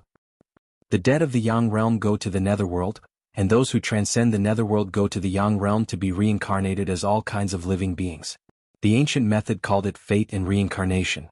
It goes back and forth in an endless cycle. But later, as the living beings multiply, some of them comprehend to break the cycle of yin and yang, and transcend the divination of life and death. They pursue eternal life, and disdain to live together with ordinary living beings. Therefore, based on their comprehension, they opened up other spaces to reside in, which are the various spaces like the celestial world, and the demon world. And the resurrection grass cannot exist in other spaces. It only grows at the intersection of the yin and yang realms, which is also the intersection of the human world and the netherworld. Not only does it have magical effects, but more importantly, it shows the inalienable ancient status of the human world and the netherworld. Therefore, the resurrection grass has some characteristics that are different from other things. It does not grow in solitary yang and does not grow in solitary yin. It is not something from the pure yin realm, nor is it something from the pure yang realm. It can bear the weight of yin and yang, which is really mysterious. And only it can be like what you said, sealed in ice and brought to the human world or the netherworld. But even so, it will not stay in the yin and yang realms for more than 7 days. Once it exceeds 7 days, it will immediately turn into ashes." At this point, the Snow Empress sighed and said, "Now you should understand why even with the cultivation of us husband and wife, we are unable to bring flowers and plants from the outside world to the netherworld, right? It is not that we do not want to do it, but we cannot resist it. This is the eternal law of heaven and earth. Our cultivation is too insignificant in front of the law of heaven and earth." "So that's how it is." Yu Qianqiu nodded slightly. He felt that this trip to the ice palace was not in vain. He had more or less gained some knowledge. Maybe it would be beneficial to his future cultivation. Then he looked at the desolate Shui Linglong and asked, "Snow Empress, may I ask who in the celestial realm injured the princess? What kind of injury did she suffer? Why can't she recover after such a long time?" Hearing this, the couple's faces were filled with anger. The Snow Empress gritted her teeth and said, "This person was one of the 12 great celestial monarchs under Jin Tai. His name is Fire Virtue Celestial Monarch. Later, because his cultivation increased to the late stage of Celestial Emperor, Jin Tai was worried that he would threaten his ruling position in the celestial realm, so he suppressed him. He also fought back, but in the end he was still no match for Celestial Emperor. However, he had already kept a trump card in the dark. Just when he was about to die in the hands of Kinta, he suddenly used the hidden Samadhi True Fire to block Kinta's pursuit and escape to the netherworld.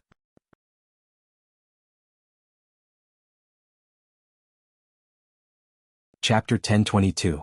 True Samadhi Fire? Yu Qianqiu was startled. This name was too familiar.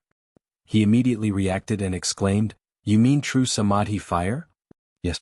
It's the True Samadhi Fire that shook the three realms and was known to be invincible." Jin Tai didn't expect that old thief Fire Virtue had actually cultivated the True Samadhi Fire. He was almost severely injured by him, which was why he escaped to the netherworld, Snow Emperor said angrily. He had always heard of the power of True Samadhi Fire, but had never seen it for himself. Yu Qianqiu suppressed his excitement and asked, "What happened next? Where did that Fire Virtue Immortal Lord escape to?" He had been hot-headed and wanted to ask Fire Virtue Immortal Lord about the mysteries of True Samadhi Fire. Snow Empress squinted at him and said unhappily, "Dead." "Dead? How could he be dead?" At this point, Yu Qianqiu immediately realized that there was something wrong with his words. He waved his hand awkwardly and explained, "Don't misunderstand, I just heard that True Samadhi Fire is very powerful. I'm afraid he was not so easy to kill. Fortunately he had a good attitude before." The Snow Empress calmed her emotions and slowly said in a deep voice, "After Huoda escaped into the netherworld, Jin Tai also chased after him. The two of them fought again in the netherworld, but Huoda relied on the power of the Samadhi True Fire, and Jin Tai couldn't do anything to him in a short time. However, the underworld is the territory of the Underworld Emperor. After the two of them caused such a big commotion, the Underworld Emperor was alerted. If it was someone else, the Underworld Emperor might not have intervened personally. But when he saw that it was Jin Tai who was causing trouble in his territory, he immediately rebuked Jin Tai and fought him on the spot. In the end, Fire Virtue escaped with his life." Snow Empress, who was holding her frightened daughter, interrupted with grief and indignation, "My wife and I have always been aloof from worldly affairs. Who knew that those people's fights would affect us? When Fire Virtue had nowhere to run, he passed by the snowy mountain and targeted us. He wanted to use our I-Soul mystic weapons to fight against Jin Tai. My wife and I had never participated in any of the battles between the immortal and netherworld realms, so naturally, we were unwilling to agree. As a result, the two of us began to fight. However, the True Samadhi Fire was naturally able to restrain the two of us. The two of us were no match for it at all. That bastard is inhuman." Snow Empress clenched her fists, her eyes bulging. Linglong was such a small child, yet he was so cruel that he could plant a wisp of True Samadhi Fire in her body to threaten us. Yu Qianqiu sighed silently, not knowing what to say. Although Fire Virtue Immortal Lord was in the wrong, anyone would throw caution to the wind when forced to such a state. Even a rabbit would bite when cornered. If my wife and you were forced, Jin Tai, Fire Virtue, Chi. Snow Empress wept and said, "Just as we were in a dilemma, Heartless Palace's sect master Wang Qing happened to pass by. After he understood our dispute, he feigned civility to Fire Virtue Immortal Lord, saying that he would help him deal with Jin Tai. Finally, when he let his guard down, he used sword unsheathing and killed Fire Virtue in one move, saving Linglong." Yu Qianqiu was taken aback when he heard this. He asked in surprise, "Fire Virtue Immortal Monarch was killed by Heartless Palace's sect master Wang Qing?" Yu Qianqiu immediately understood when he saw the couple nod in tacit agreement. No wonder everyone else in the celestial dimension would suffer misfortune here, and only the people of the Heartless Palace would be spared. But on second thought, his heart shuddered. Fire Virtue was able to escape from an immortal emperor, so he must be very capable. It would not be easy for an ordinary person to ambush him. This sect master Wang Qing was really not to be underestimated. A mid-stage immortal emperor dared to ambush a late-stage immortal emperor. Just this courage alone was not something an ordinary person could compare to. No wonder Heartless Palace could become the #1 sect in the immortal realm. Thinking that Fire Virtue Immortal Lord was already dead, he could not help but feel slightly disappointed. However, his eyes inadvertently glanced at Xue Linglong, and his eyes immediately lit up. Princess has yet to recover from her injuries. Could it be that the wisp of True Samadhi Fire that old thief Fire Virtue planted in Princess Linglong's body still exists? Snow Empress said sadly, "The Samadhi True Fire cannot be created or extinguished. Unless someone can absorb it, it will not be extinguished until the carrier is completely burned. My wife and I are useless, watching our daughter suffer but unable to eradicate it. We can only do our best to lessen her pain." Yu Qianqiu raised his eyebrows and touched his chin. "That is to say, you have a way to suppress the Samadhi True Fire. What is it?" But as soon as he said this, the couple became vigilant. They felt they spoke too much due to their agitated emotions. Then they hid their sorrowful expressions and refused to say anything. Snow Empress hugged her daughter and persuaded Yu Qianqiu to go rest. Yu Qianqiu felt that there was probably some secret involved in this. He knew he wouldn't be able to get any more information from them. He smiled and cupped his hands at the family of three. Then he turned and walked into the ice palace.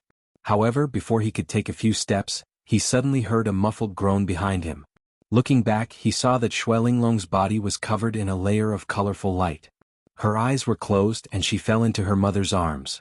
Snow Emperor and Snow Empress expressions changed. They didn't even look at Yu Qianqiu. Holding hands, they carried Shui Linglong and entered the ice palace. Yu Qianqiu stood alone on the ice cliff for a while. He touched his chin and mumbled to himself, "Is the injury of the Samadhi true fire acting up?" He paced around the ice cliff for a while with his hands behind his back. He thought that if he could take the opportunity to see the Samadhi true fire, it would definitely be beneficial for him to merge it in the future. Otherwise, he wouldn't even be able to touch the threshold if he didn't understand the Samadhi true fire at all. Making up his mind, Yu Qianqiu flashed to the entrance of the ice palace. Then he lightened his footsteps and walked in slowly. The ice palace shone a magnificent sapphire blue. It made one feel relaxed and happy. When Yu Qianqiu walked to the center of the hall, he hesitated for a while. Finally, he gritted his teeth and walked into the depths of the ice palace. After walking along the passageway of the back hall for tens of meters, he saw a 3-meter-wide spiral staircase. There were no other entrances or exits on either side. He controlled his pace as he walked up, afraid that he would cause a misunderstanding. This ascending passageway was at least 100 meters high. He didn't know why this family made the staircase so long. When he reached the top, he realized that it was an arched hall that was nearly 20 meters high. The size of the hall was less than half of the main hall below. However, from the carvings on the walls, it gave off a warm and homey feeling. A corridor ran from the center of the circular hall to both sides. He stood in the middle and looked at both sides. There were a few entrances on both sides of the corridor. He didn't know which one the family was in. Just as he was hesitating whether he should release his divine sense to investigate, he suddenly realized that there was a strange light shining at the entrance of a room on the right side of the corridor. He immediately walked over. When he reached the door of the room, he realized that it was the same as the room below. Although there was no door, the door was curved and he couldn't see the situation inside. He wanted to barge in directly, but he was afraid of causing unnecessary trouble. The couple must be treating their daughter's injuries. After thinking about it, he walked to the wall opposite the room, turned around and sat down cross-legged with his eyes closed. After a few hours, the Snow Emperor's gloomy voice suddenly sounded in front of him. "What are you doing barging in here?" Yu Qianqiu opened his eyes and saw that the Snow Emperor's face was slightly pale. Her eyes that were staring at him were full of haze, as if she was about to explode. He immediately stood up and cupped his hands, saying, "I'm guessing that the Snow Emperor and Snow Empress are treating Princess Linglong's injuries, and are afraid that someone will barge in. So I'm guarding your door to help protect you. It can be considered as a little help. I hope the Snow Emperor doesn't misunderstand. I definitely don't have any other intentions." "Protect." The Snow Emperor snorted coldly, indicating that she didn't believe him. In fact, the couple had long heard the sound of Yu Qianqiu coming up. However, they were at the critical moment of treating their daughter's injuries, and really couldn't divert their attention to stop him. They were really afraid that Yu Qianqiu would take the opportunity to cause trouble, and then their daughter would be in danger.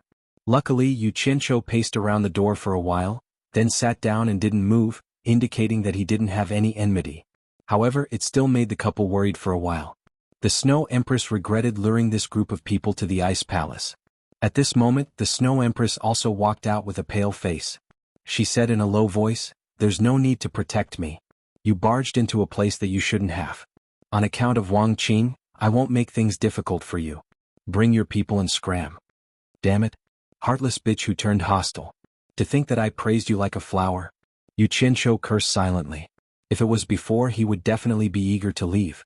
However, the true Samadhi fire was indeed attractive to him, so he didn't want to leave now. His expression was slightly solemn as he said, "Originally, I was still thinking that perhaps I have a way to treat your daughter's injuries, so I wanted to give it a try. However, since the Snow Empress has put it this way, then I have nothing else to say. Farewell." He cupped his hands and walked out with large strides. The couple looked at each other when they heard that. Although they didn't believe that he could treat their daughter's injuries, there might be hope. Even if it was a slim hope, they still wanted to give it a try. Wait. The Snow Empress raised her hand and said. Yu Qianqiu sneered in his heart. Do you really think that I'm polite to you people for no reason? He acted as if he didn't hear anything and just walked on his own. The Snow Empress' expression twitched. She bit her lips and teleported in front of Yu Qianqiu. She bowed and said, I was rash just now and offended you with my words. I hope that Mr. will forgive me and not take it to heart. A mother's love had always been great. For the safety of her children, how could she not put down a bit of her pride? At this moment, the Snow Empress also flashed over and cupped her hands at Yu Qianqiu. Mister, you said that you have a way to treat my daughter's injuries. I wonder if it's true? He also changed the way he addressed him to Mr. Don't stand on ceremony. I only said that perhaps and I want to give it a try. I can't give a definite guarantee. Yu Qianqiu smiled faintly. He raised his right hand and opened his palm. A ball of dazzling green flame suddenly appeared in his palm.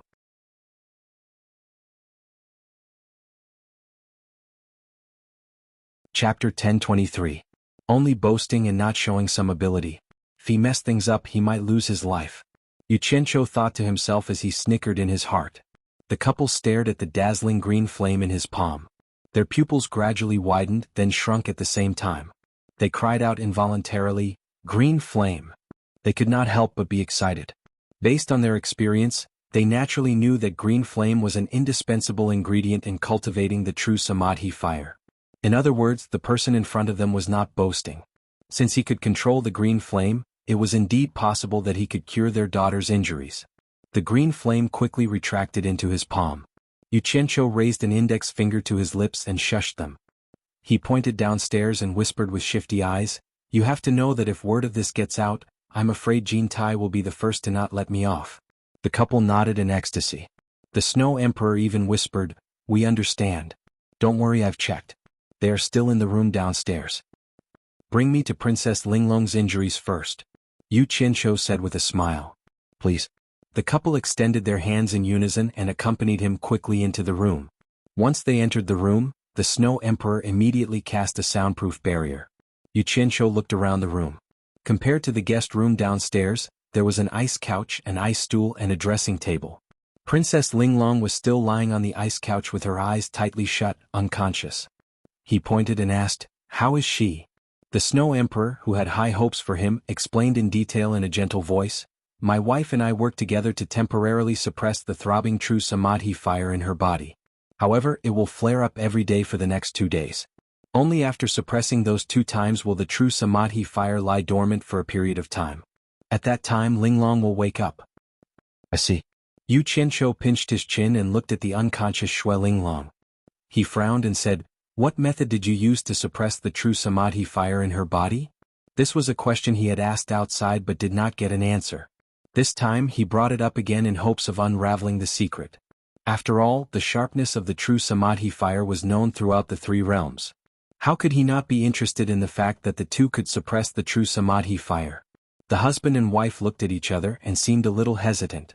After a moment of silence, the Snow Empress asked, "Yu Qianqiu, why do you want to help us?" Obviously, she was considering whether it was worth it for her to reveal that secret. "I want to make friends with you. You might not believe me if I put it this way, so I'll put it more bluntly."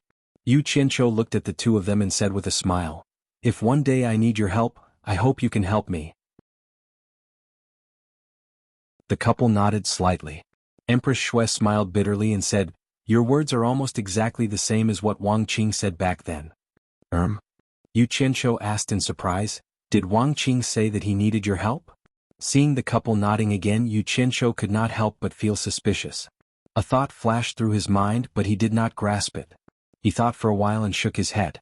"If it's your secret and you don't think it's convenient to say it, then don't say it. Let's take a look at Princess Linglong's injuries first. Where is the true Samadhi fire suppressed in her body?" As if she had heard a doctor asking about her daughter's illness, the Snow Emperor said seriously, "There is no fixed location. It is usually hidden in her limbs and bones. It will only show up when it flares up. It appears in a different place every time. It's a shame that we can't find out where it is hidden with our cultivation." Yu Qianqiu was silent for a moment before he slowly said, "I'll say the ugly words first. I can only try my best. I don't have the slightest confidence that I can dispel the Samadhi true fire in her body. I hope you are mentally prepared.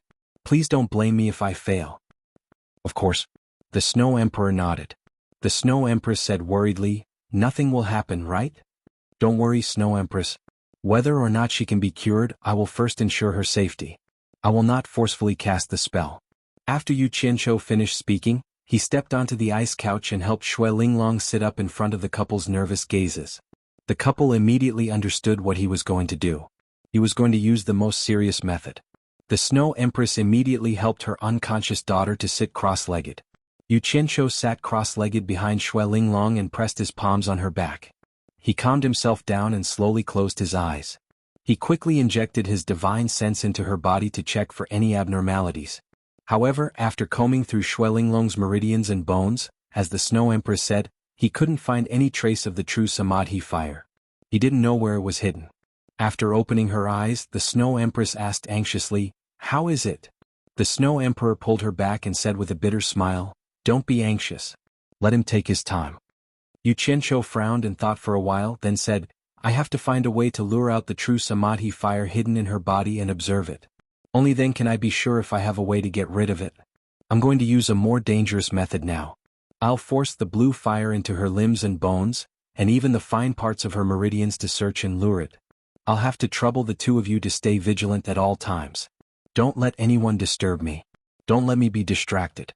If anything happens, please let me know in advance so that I have time to slowly withdraw the blue fire." The couple was shocked when they heard this. Fire had a restraining effect on meditation, not to mention the blue fire. Furthermore, the blue fire had to be injected into the body of the meditation practitioner.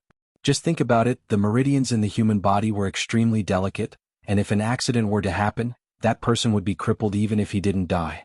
"Will this work?" the Snow Empress asked with a trembling voice.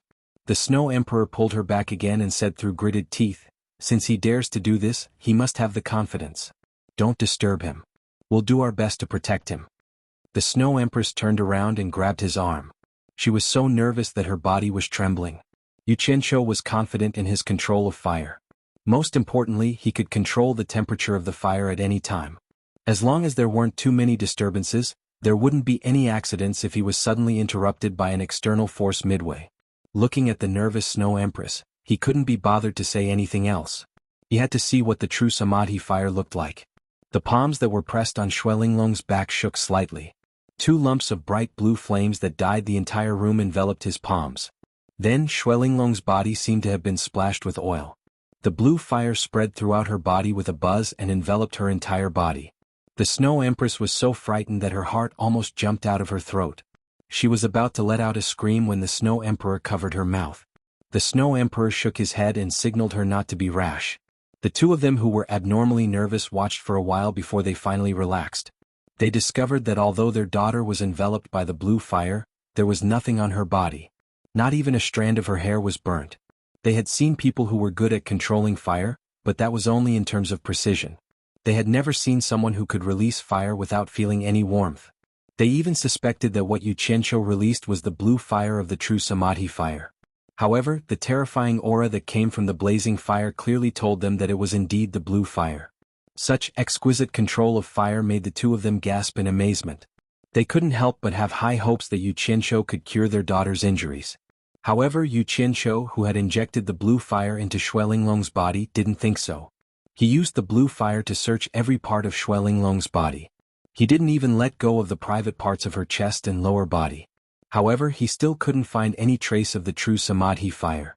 He couldn't figure out where the true Samadhi fire had been hidden.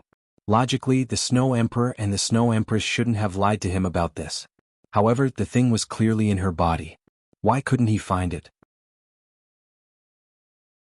Just as he was puzzled, he suddenly seemed to feel that Xue Linglong's body was absorbing the energy of his blue fire. How could a meditative cultivator dare to absorb the energy of the blue fire? A thought flashed in Yu Qianzhou's mind. He immediately thought of the true Samadhi fire. His spirits rose and he immediately observed carefully. After understanding the situation, he was slightly shocked. It wasn't Xue Linglong's body that was absorbing the energy of the blue fire. Instead, there was an unknown energy in her body. It was like a transparent net that filled Shui Linglong's body. The entire net was absorbing the energy of the blue fire to enrich itself. With his high sensitivity to fire, he could roughly guess the reason after a little careful analysis. It turned out that the unknown energy that was distributed like a transparent net was the true Samadhi fire. However, it was too weak now. It wasn't strong enough to reveal itself and cause trouble. It was absorbing the energy of the blue fire. Good. I'll let you eat until you're full. Let's see what you look like to be able to shake the three realms. Yu Qianqiu calmed himself down and observed silently.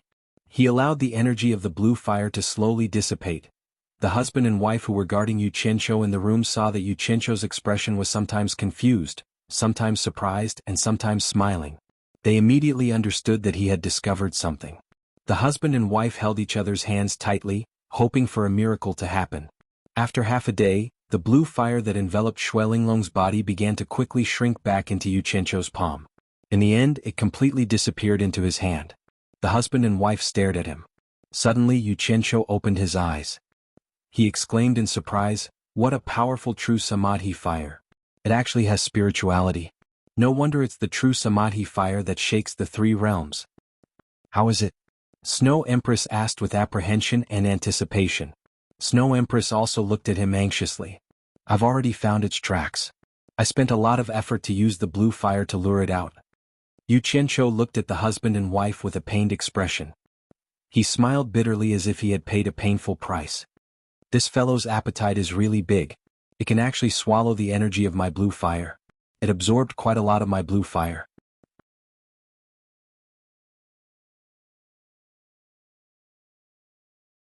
Chapter 1024. The husband and wife were anxious to know the final result, but when they heard him say this, the two could only bow to Yu Qianqiu. Snow Empress then cupped her fists and said, "Thank you, mister. How is Linglong?" Yu Qianqiu put down his hands that were pushing Shui Linglong's back and helped her lie down on the ice couch. He got off the bed and walked between the couple. He said with a serious expression, "To be honest, I'm still not confident that I can expel the Samadhi true fire." The husband and wife looked at each other and secretly exchanged glances. Both of them had witnessed Yu Qianqiu's miraculous technique of controlling fire. In addition, they had heard him say that he had found traces of the true Samadhi fire that they were unable to find with their cultivation. They immediately mistakenly thought that Yu Qianqiu wanted to use this as a bargaining chip to threaten them. Snow Empress pondered for a while and said, "If Mr. can cure my daughter's injury, I'll tell you anything I know." This was undoubtedly a condition. "As long as you cure my daughter's injury, I'll tell you all the secrets you want to know." However, he had to put it in a roundabout way.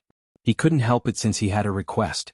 Yu Qianqiu rejoiced in his heart when he heard this, but he knew that they were all people who were used to fighting and killing.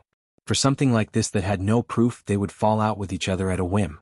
You wouldn't even have a place to complain. Besides, he showed off the blue fire in front of them. How could he do something that was worth losing? Yu Qianqiu's face darkened and he said in a deep voice, "What kind of person do you think I am? I, Leaping Thousand Worries Bandit, have my own principles. I have my own bottom line. If I want something, I will fight for it myself. There's no need for you to beat around the bush and ask for charity." These words sounded quite unyielding, but if you thought about it quietly, it was as good as not saying anything. Thieves have morals? The couple were speechless. They didn't expect that taking the initiative to give in would anger him instead. Snow Empress immediately came out and smiled apologetically. "Mister, don't be angry." He was just eager to save his daughter. "Forget it, let's not talk about anything else now." Yu Qianqiu bluffed for a while and immediately changed the topic. He stared at Shui Linglong who was on the ice couch and said, "This Samadhi true fire is a little strange. It used the method of fusing with Princess Linglong's physical body to hide its tracks. Now Princess Linglong is it and it is Princess Linglong. That's why no one can find its tracks. If I didn't use the green fire to lure it, I probably wouldn't have been able to find it." "Fused together?" The Snow Empress cried out involuntarily. The Snow Emperor raised his hand to signal her not to panic. He frowned and asked, "How did this happen?" "I'm afraid this has something to do with the secret technique you and your wife used to suppress it. It became afraid of being suppressed, so it used another method to protect itself. That's why I said it has spirituality. But then again, if it wasn't for you and your wife suppressing it, I'm afraid Princess Linglong would have turned into ashes. It's not your fault." As Yu Qianqiu spoke, he walked out from between the couple and walked to the other side of the ice couch. He looked at Shui Linglong, who had her eyes closed, and said, "To put it bluntly, it has already treated Princess Linglong as a human cauldron. When it is suppressed to the point where it can't do anything, it quietly lurks in Princess Linglong's body and slowly absorbs the energy in Princess Linglong's body. When it accumulates enough energy, it will immediately come out to cause trouble. This is also why it hibernates and explodes at times." After the couple understood the reason, they couldn't help but look at their tortured daughter with sorrow. At first, they thought that the Samadhi true fire would only explode occasionally. Who knew that it had been extracting the energy from their daughter's body day and night? As her parents, they were very worried. "Linglong!" The Snow Empress suddenly cried out in grief. She sat sideways on the ice couch and hugged Shui Linglong's body as she sobbed. The Snow Emperor's tightened lips slowly relaxed. She cupped her hands at Yu Qianqiu and said, "Thank you, mister, for clearing up my doubts. Since mister has already understood the Samadhi true fire, I believe you have a solution?" Upon hearing this, the Snow Empress immediately seemed to go crazy. She stood up in an instant and directly knelt down in front of Yu Qianqiu. Yu Qianqiu was slightly shocked. He still had this bit of reaction speed. He immediately stretched out his hands and held her arms. The plump feeling in his hand and the delicate fragrance that assailed his nostrils didn't make him have any improper thoughts. He was only moved by the pitiful heart of a parent. He smiled bitterly and said, "Madam, why do you have to do this? Yu Qianqiu can't bear it. Quickly get up. If mister doesn't promise to cure my daughter, I will kneel wherever mister goes." The Snow Empress half knelt in the air and cried. The flirtatious expression that she used to tease Yu Qianqiu previously was nowhere to be seen. The Snow Emperor stood at the side with his lips tightly shut and didn't speak. "Damn it. She's my army." Yu Qianqiu didn't know whether to laugh or cry. The action of lifting her up had almost turned into carrying her. The other party's plump chest was already pressed against his abdomen. Without her cultivation, he couldn't carry her. As her husband, he didn't even care. "Madam, quickly get up. Although I can't guarantee that I can cure her, I promise to do my best." As he spoke, he looked at the Snow Emperor with a bitter expression and said, "Quickly persuade madam. If I can't do it, there's no use even if you force me to death. I've already promised to do my best. What more do you want?" Hearing him say this, the Snow Emperor hurriedly carried his wife. "This old woman is really strong." Yu Qianqiu shook his slightly numb arm and asked doubtfully, "Based on the love you and your wife have for your daughter, you must have found an expert to treat Princess Linglong. What did they say?" The Snow Emperor hugged his wife, shook his head slightly and sighed, "Of course we did. For this matter, I even personally went to the Underworld Royal Palace and found the Emperor of the Underworld, Bai Qi. I told Bai Qi that if he could save my daughter, I and my wife were willing to submit to him. Only then did I convince him. He personally came to the Ice Palace to treat Linglong, but there was nothing he could do." It seemed that this couple was quite influential to be able to invite the Emperor of the Underworld, Bai Qi. Who in the immortal realm could invite the immortal Emperor, Jin Tai? Yu Qianqiu exclaimed, "Didn't Emperor of the Underworld, Bai Qi, say anything else?" "Yes." There was a flash of hesitation on the Snow Emperor's face, but he didn't hide it and said happily, after Bai Qi examined Linglong, he said that there were only two ways to save her.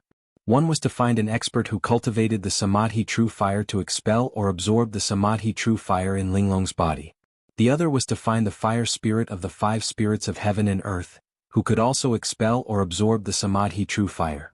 Aside from these two methods, there shouldn't be any other way in the three realms, unless we can find an expert from the immortal realm to forcefully cure her. After saying this, he left with an apologies, and left. Yu Qianqiu was stunned. The five spirits of heaven and earth? But not long ago, Bai Qi personally sent another message. The Snow Emperor continued with a helpless expression. Bai Qi said that there is someone who might have a way to expel the Samadhi true fire in Linglong's body. Oh. Yu Qianqiu came back to his senses and his eyes lit up. "I heard that there are some existences in the netherworld who rarely show their faces, but are even more terrifying than Emperor of the Underworld, Bai Qi. Could it be them?" Seeing the Snow Emperor shake her head, he asked curiously, "Could it be the immortal Emperor Jin Tai who once fought with Fire Virtue Immortal Lord?" "That's not it either. If it is Jin Tai, then it will be easy." The Snow Emperor sighed. "You should have heard of a madman from the mortal world. He broke into the Netherworld Royal Palace alone, defeated the silver-armored army of the Underworld General, and then fought the 4 Underworld Generals together without losing. In the end, he was severely injured by Bai Qi and had to flee."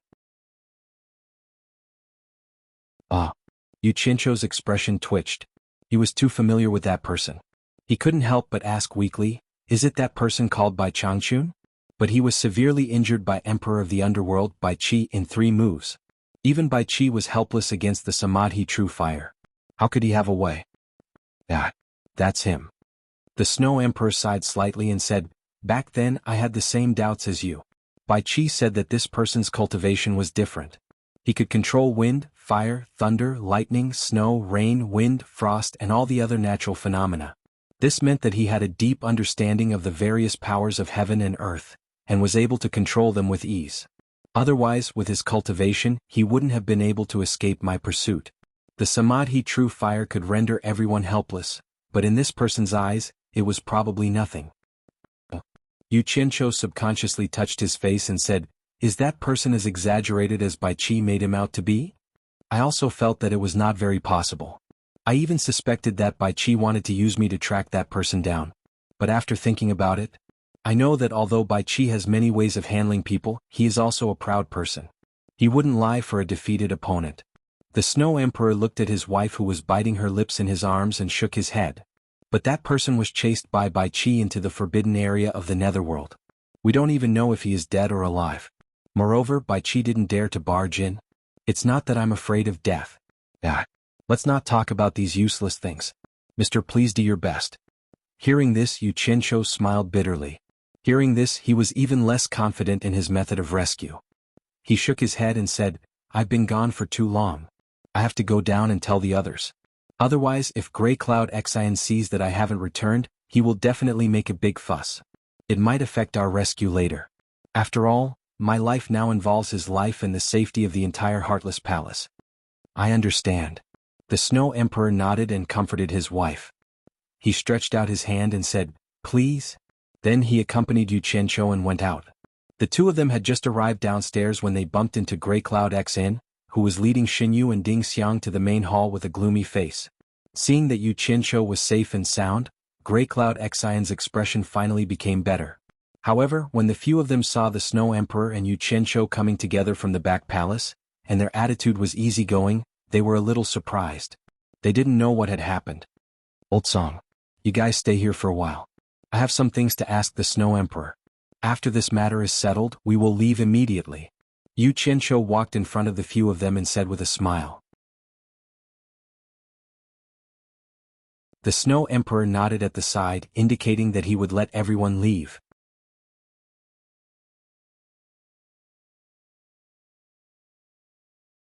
Chapter 1025. In this way, it instantly caused all of them to be filled with suspicions, and they all muttered in their hearts.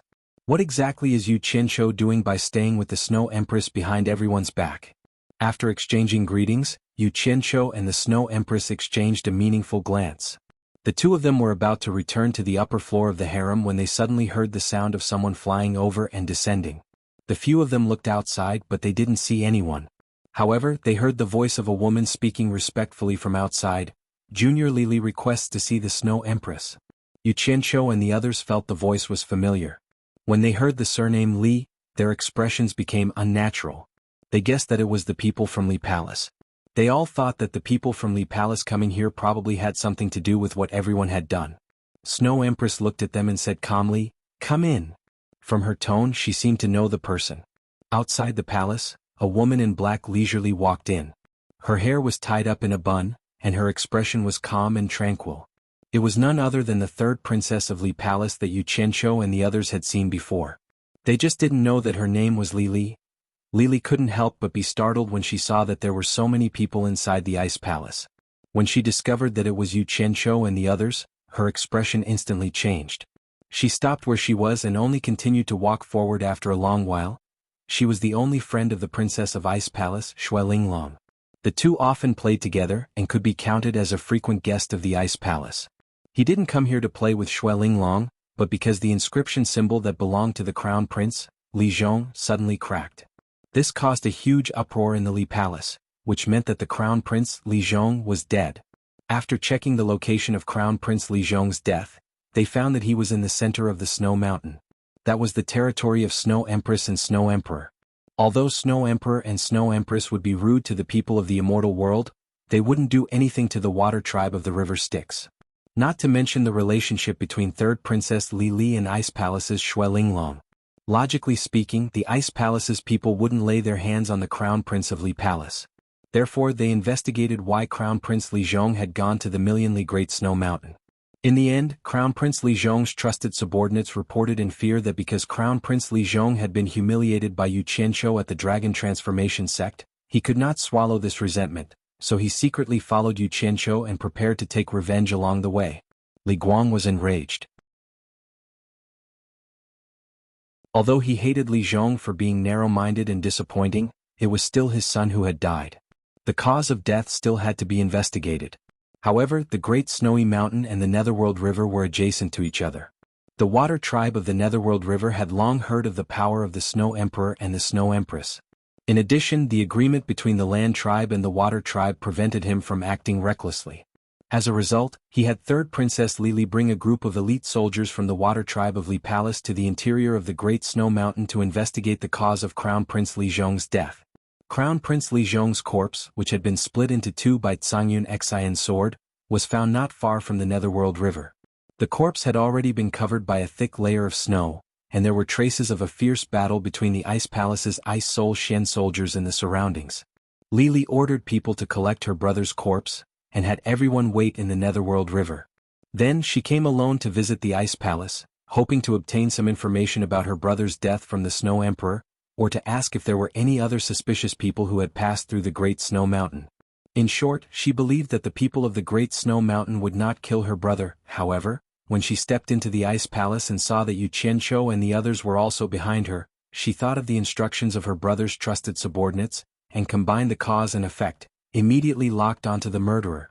However, Yu Qianqiu and the others were a group of sly fellows, and on the surface, they all acted as if nothing had happened. Ah, the little girl is here. The Snow Emperor smiled calmly.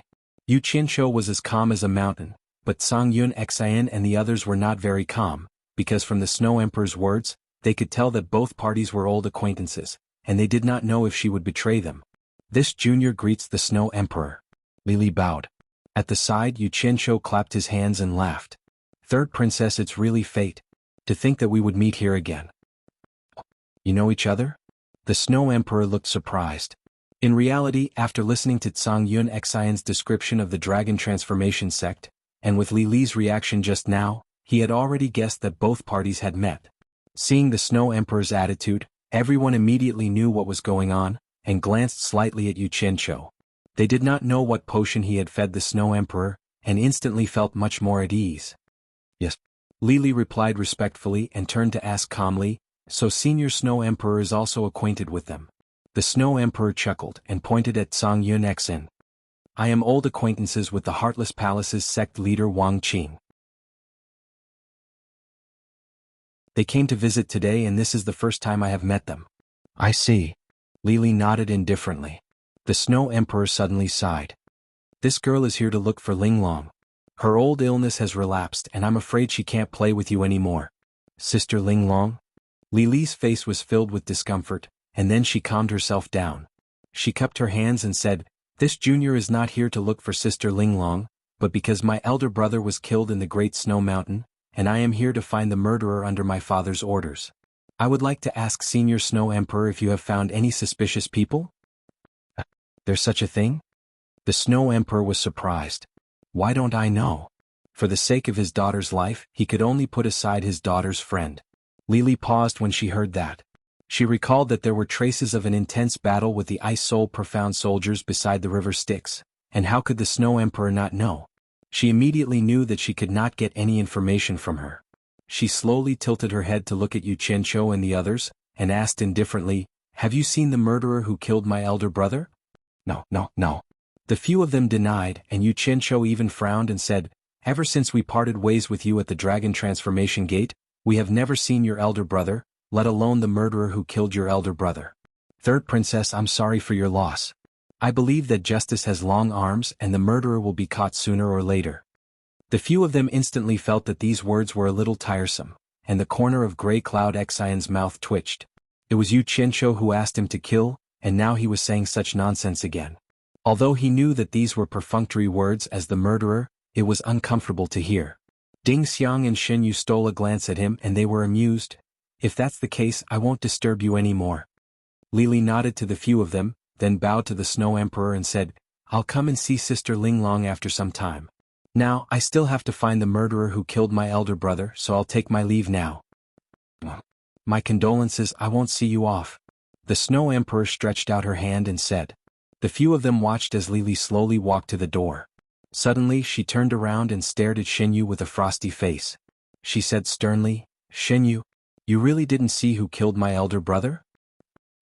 Shen Yu was originally a lonely wandering water tribe in the river Styx. He had always been a coward who bullied the kind and feared the evil. When Li Li suddenly said that, he was so scared that he almost spoke incoherently. Yu Qianqiu immediately kicked him and shouted coldly, Third Princess is asking you a question. Why are you in a daze? Shen Yu staggered from the kick and immediately came back to his senses.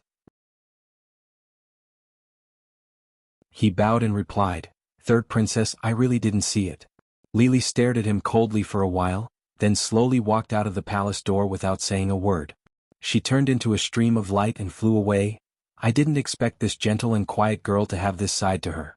It seems that she has noticed something. The Snow Emperor's gaze swept across the few of them and finally landed on the ashen-faced Shen Yu. He couldn't figure out why the water Styx would mix with the people of the celestial world and be so afraid of Yu Qianqiu. Who cares what she saw? This matter was started by Li Zhong. There's no reason that he can't allow others to retaliate when he kills. It's fine if she knows what's good for her, but if she dares to keep pestering me, don't blame me for annihilating the entire River Styx Black Carp clan one day.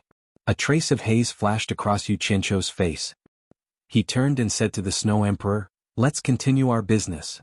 The Snow Emperor was stunned, then nodded. The two of them walked towards the depths of the ice palace under the suspicious gaze of Cangyun Xin and the others.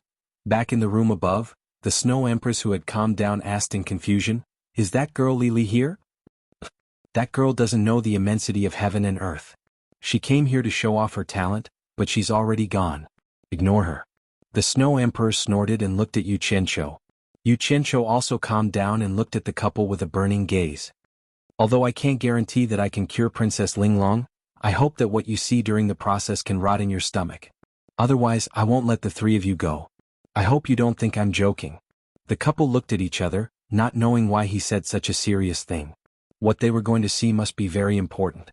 The Snow Emperor said solemnly, Don't worry about this. We can abide by the rules here and stand aloof from worldly affairs. We are not heartless people. This was what Yu Qianqiu wanted. Otherwise he wouldn't have dared to expose the blue flame in front of them. He didn't say anything else and stepped onto the ice couch again. Just as he helped Shui Linglong sit properly, the Snow Empress immediately helped her daughter sit properly. He sat behind Shui Linglong and calmed down. Then he pressed his palms on Shui Linglong's back. He first used his divine sense to check the condition of Shui Linglong's body. Then he pressed his palms on Shui Linglong's back. His palms shook slightly and two balls of dancing black flames appeared on his palms. A cold aura and a thick deathly aura spread. Black flame. The couple's pupils contracted and they exclaimed in shock. Yu Qianqiu suddenly opened his eyes and stared at the couple. The couple immediately understood that they had disturbed him. They were embarrassed. They begged him to save their daughter, but they were the ones who ruined things. How embarrassing. Yu Qianqiu closed his eyes and the black flame quickly engulfed Shui Linglong. The couple immediately held each other's hands excitedly. This was beyond their expectations. They didn't expect Yu Qianqiu to have not only the blue flame of the Samadhi true fire, but also the black flame that separated the yin and yang realms.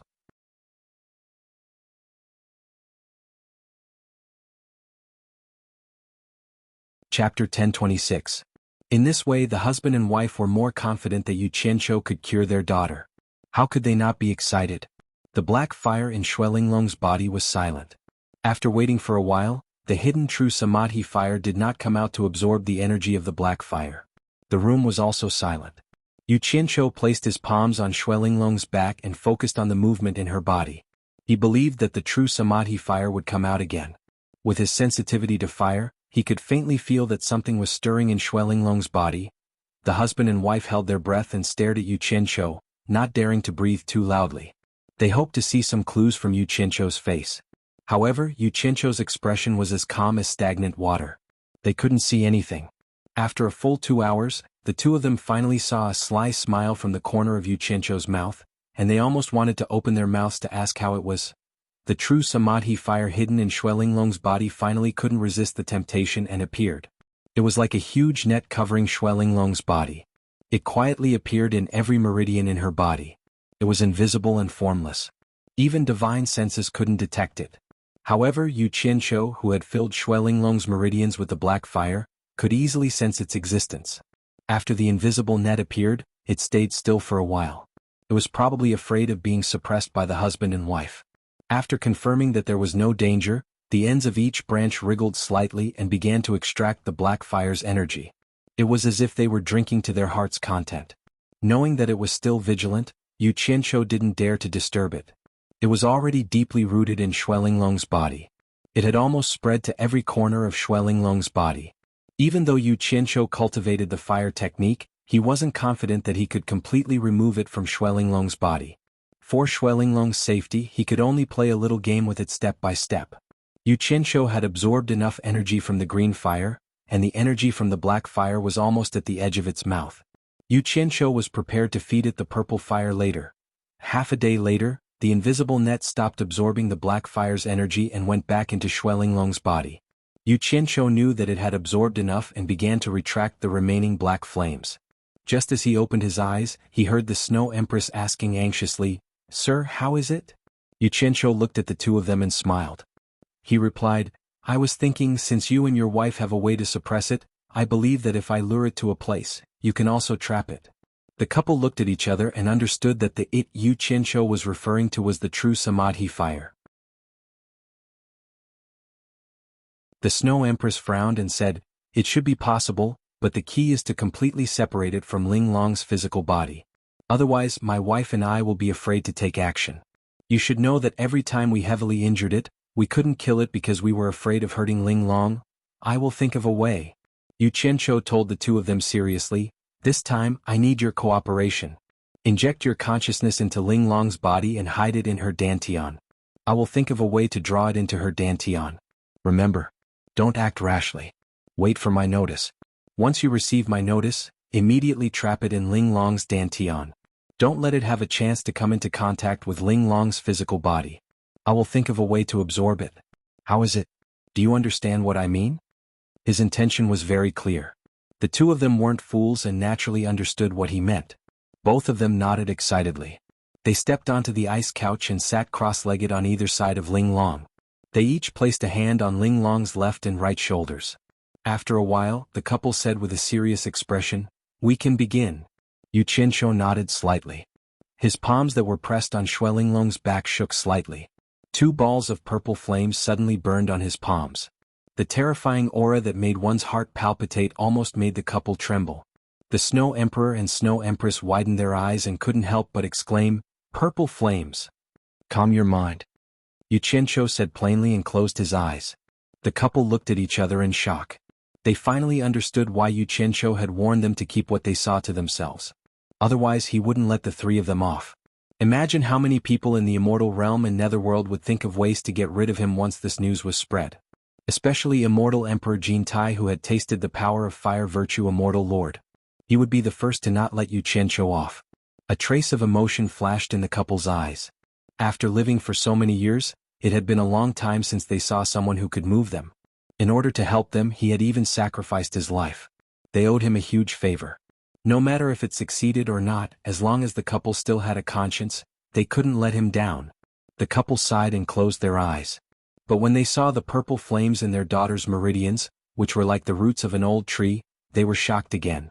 Not to mention such a powerful fire control technique, just the energy consumption was not small. It undoubtedly proved that Yu Qianzhou was really trying his best. Little did they know that for Yu Qianzhou, who could control thousands of swords at the same time, although it was strenuous, it wasn't a big deal. The purple flames in Shui Linglong's body were silent. Yu Qianzhou could feel the restlessness of the fellow hidden in Shui Linglong's body. Perhaps excitement was more appropriate to describe it. Because of this, Yu Qianzhou was more confident that he could take care of this fellow. He couldn't help but smile. As long as it was to your liking, it was fine. However, the hidden fellow still maintained his vigilance. Although it was restless, it still refused to show itself. After almost an hour, it began to quietly appear from Xuelinglong's body. After confirming that there was no danger, it hurriedly wrapped around the purple flames and madly absorbed them. But this time the absorption wasn't as smooth. Unlike the blue and black flames, Yu Qianqiu didn't let it absorb the purple flames. Instead, he increased the control of the purple flames so that the energy contained in the purple flames wouldn't be absorbed so easily. But it was obvious that the purple flames were much more tempting to it than the blue and black flames. Although the amount of purple flames it absorbed was negligible, it couldn't help but want more. Bit by bit, it increased the absorption of the purple flames. At the same time, Yu Qianqiu mischievously increased the control of the purple flames so that it wouldn't be able to freely absorb the purple flame's energy. The invisible net of energy bit even tighter. When it started to bite the purple flames without any restraint, Yu Qianqiu's lips curled into a smile. With Xuelinglong's dantian as the center, the purple flames that radiated to all the meridians in her limbs and bones started to slowly shrink towards her dantian. The stalemate between the two sides was slowly shrinking. Every time the net was a little discouraged, Yu Qianqiu would release a little more purple flames for it to absorb. Immediately it would crazily bite and not let go. Once it was bitten, Yu Qianqiu wouldn't let go. He was afraid that it would run away after being fed. Like fishing, he slowly pulled the net out of Xuelinglong's limbs and bones. After spending a lot of effort, the purple flames finally lured this fellow to the vicinity of her dantian. The couple couldn't feel the true samadhi fire. Although they didn't know how the situation was progressing, they realized that most of the purple flames were already gathered near her dantian. They knew that a good show was about to begin. Otherwise, Yu Qianqiu wouldn't play such a senseless game right under their noses. They immediately concentrated and prepared. Although the true samadhi fire only had some ignorant spirituality, it could still be considered to have some spirituality. After biting the purple fire and piercing half of its head into the dantian, it was immediately slightly startled and immediately let go. It hid at the entrance and hesitated endlessly, as if it had felt a trace of danger. However, at this moment, the small ball of purple flames in her dantian stretched out a small section of its tail and swayed outside her dantian. The abundant purple flame's energy was leisurely volatilizing. Such arrogance was really intolerable. The invisible and invisible true samadhi fire suddenly pounced on it and bit it without letting go. It crazily absorbed the purple flame's energy. That small section of purple flames was like a startled rabbit. The purple flames that were volatilizing quickly retracted, and with a whoosh, it pulled the true samadhi fire into her dantian. The purple flames condensed into a purple pearl in her dantian.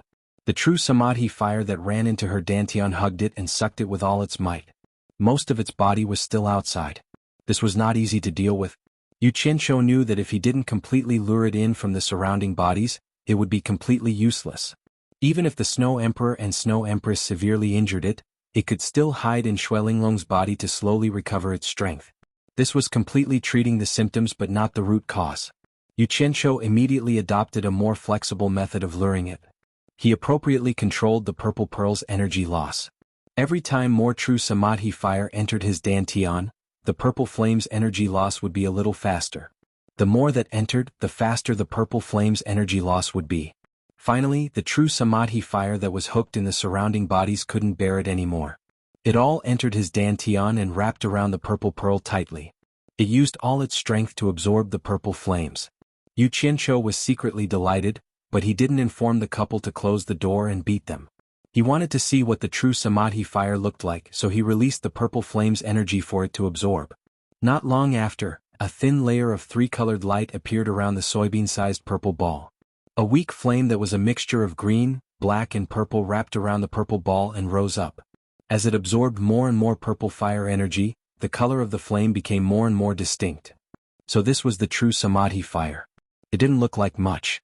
Yu Qianqiu was astonished. He didn't expect that the true samadhi fire that covered Xuelinglong's body like a net could fuse together into such a small wisp, but it could take so long. At this moment, the Snow Emperor's surprised voice sounded in his ear. "Not bad, that's it. Can we start?" The true samadhi fire had already appeared. If he continued to hide it, it would be hard to explain if any accidents happened. Yu Qianqiu paused, then decisively transmitted his voice to the couple. "Start." You're tuning in to the Han Li's Wuxia Chronicles YouTube channel. We're so grateful for your support, and don't forget to subscribe to join us on this incredible journey through captivating stories. Your generosity through donations truly makes a world of difference, as it's the primary source of revenue that allows me to expand and enhance this channel for you. Thank you from the bottom of my heart for being a part of this adventure.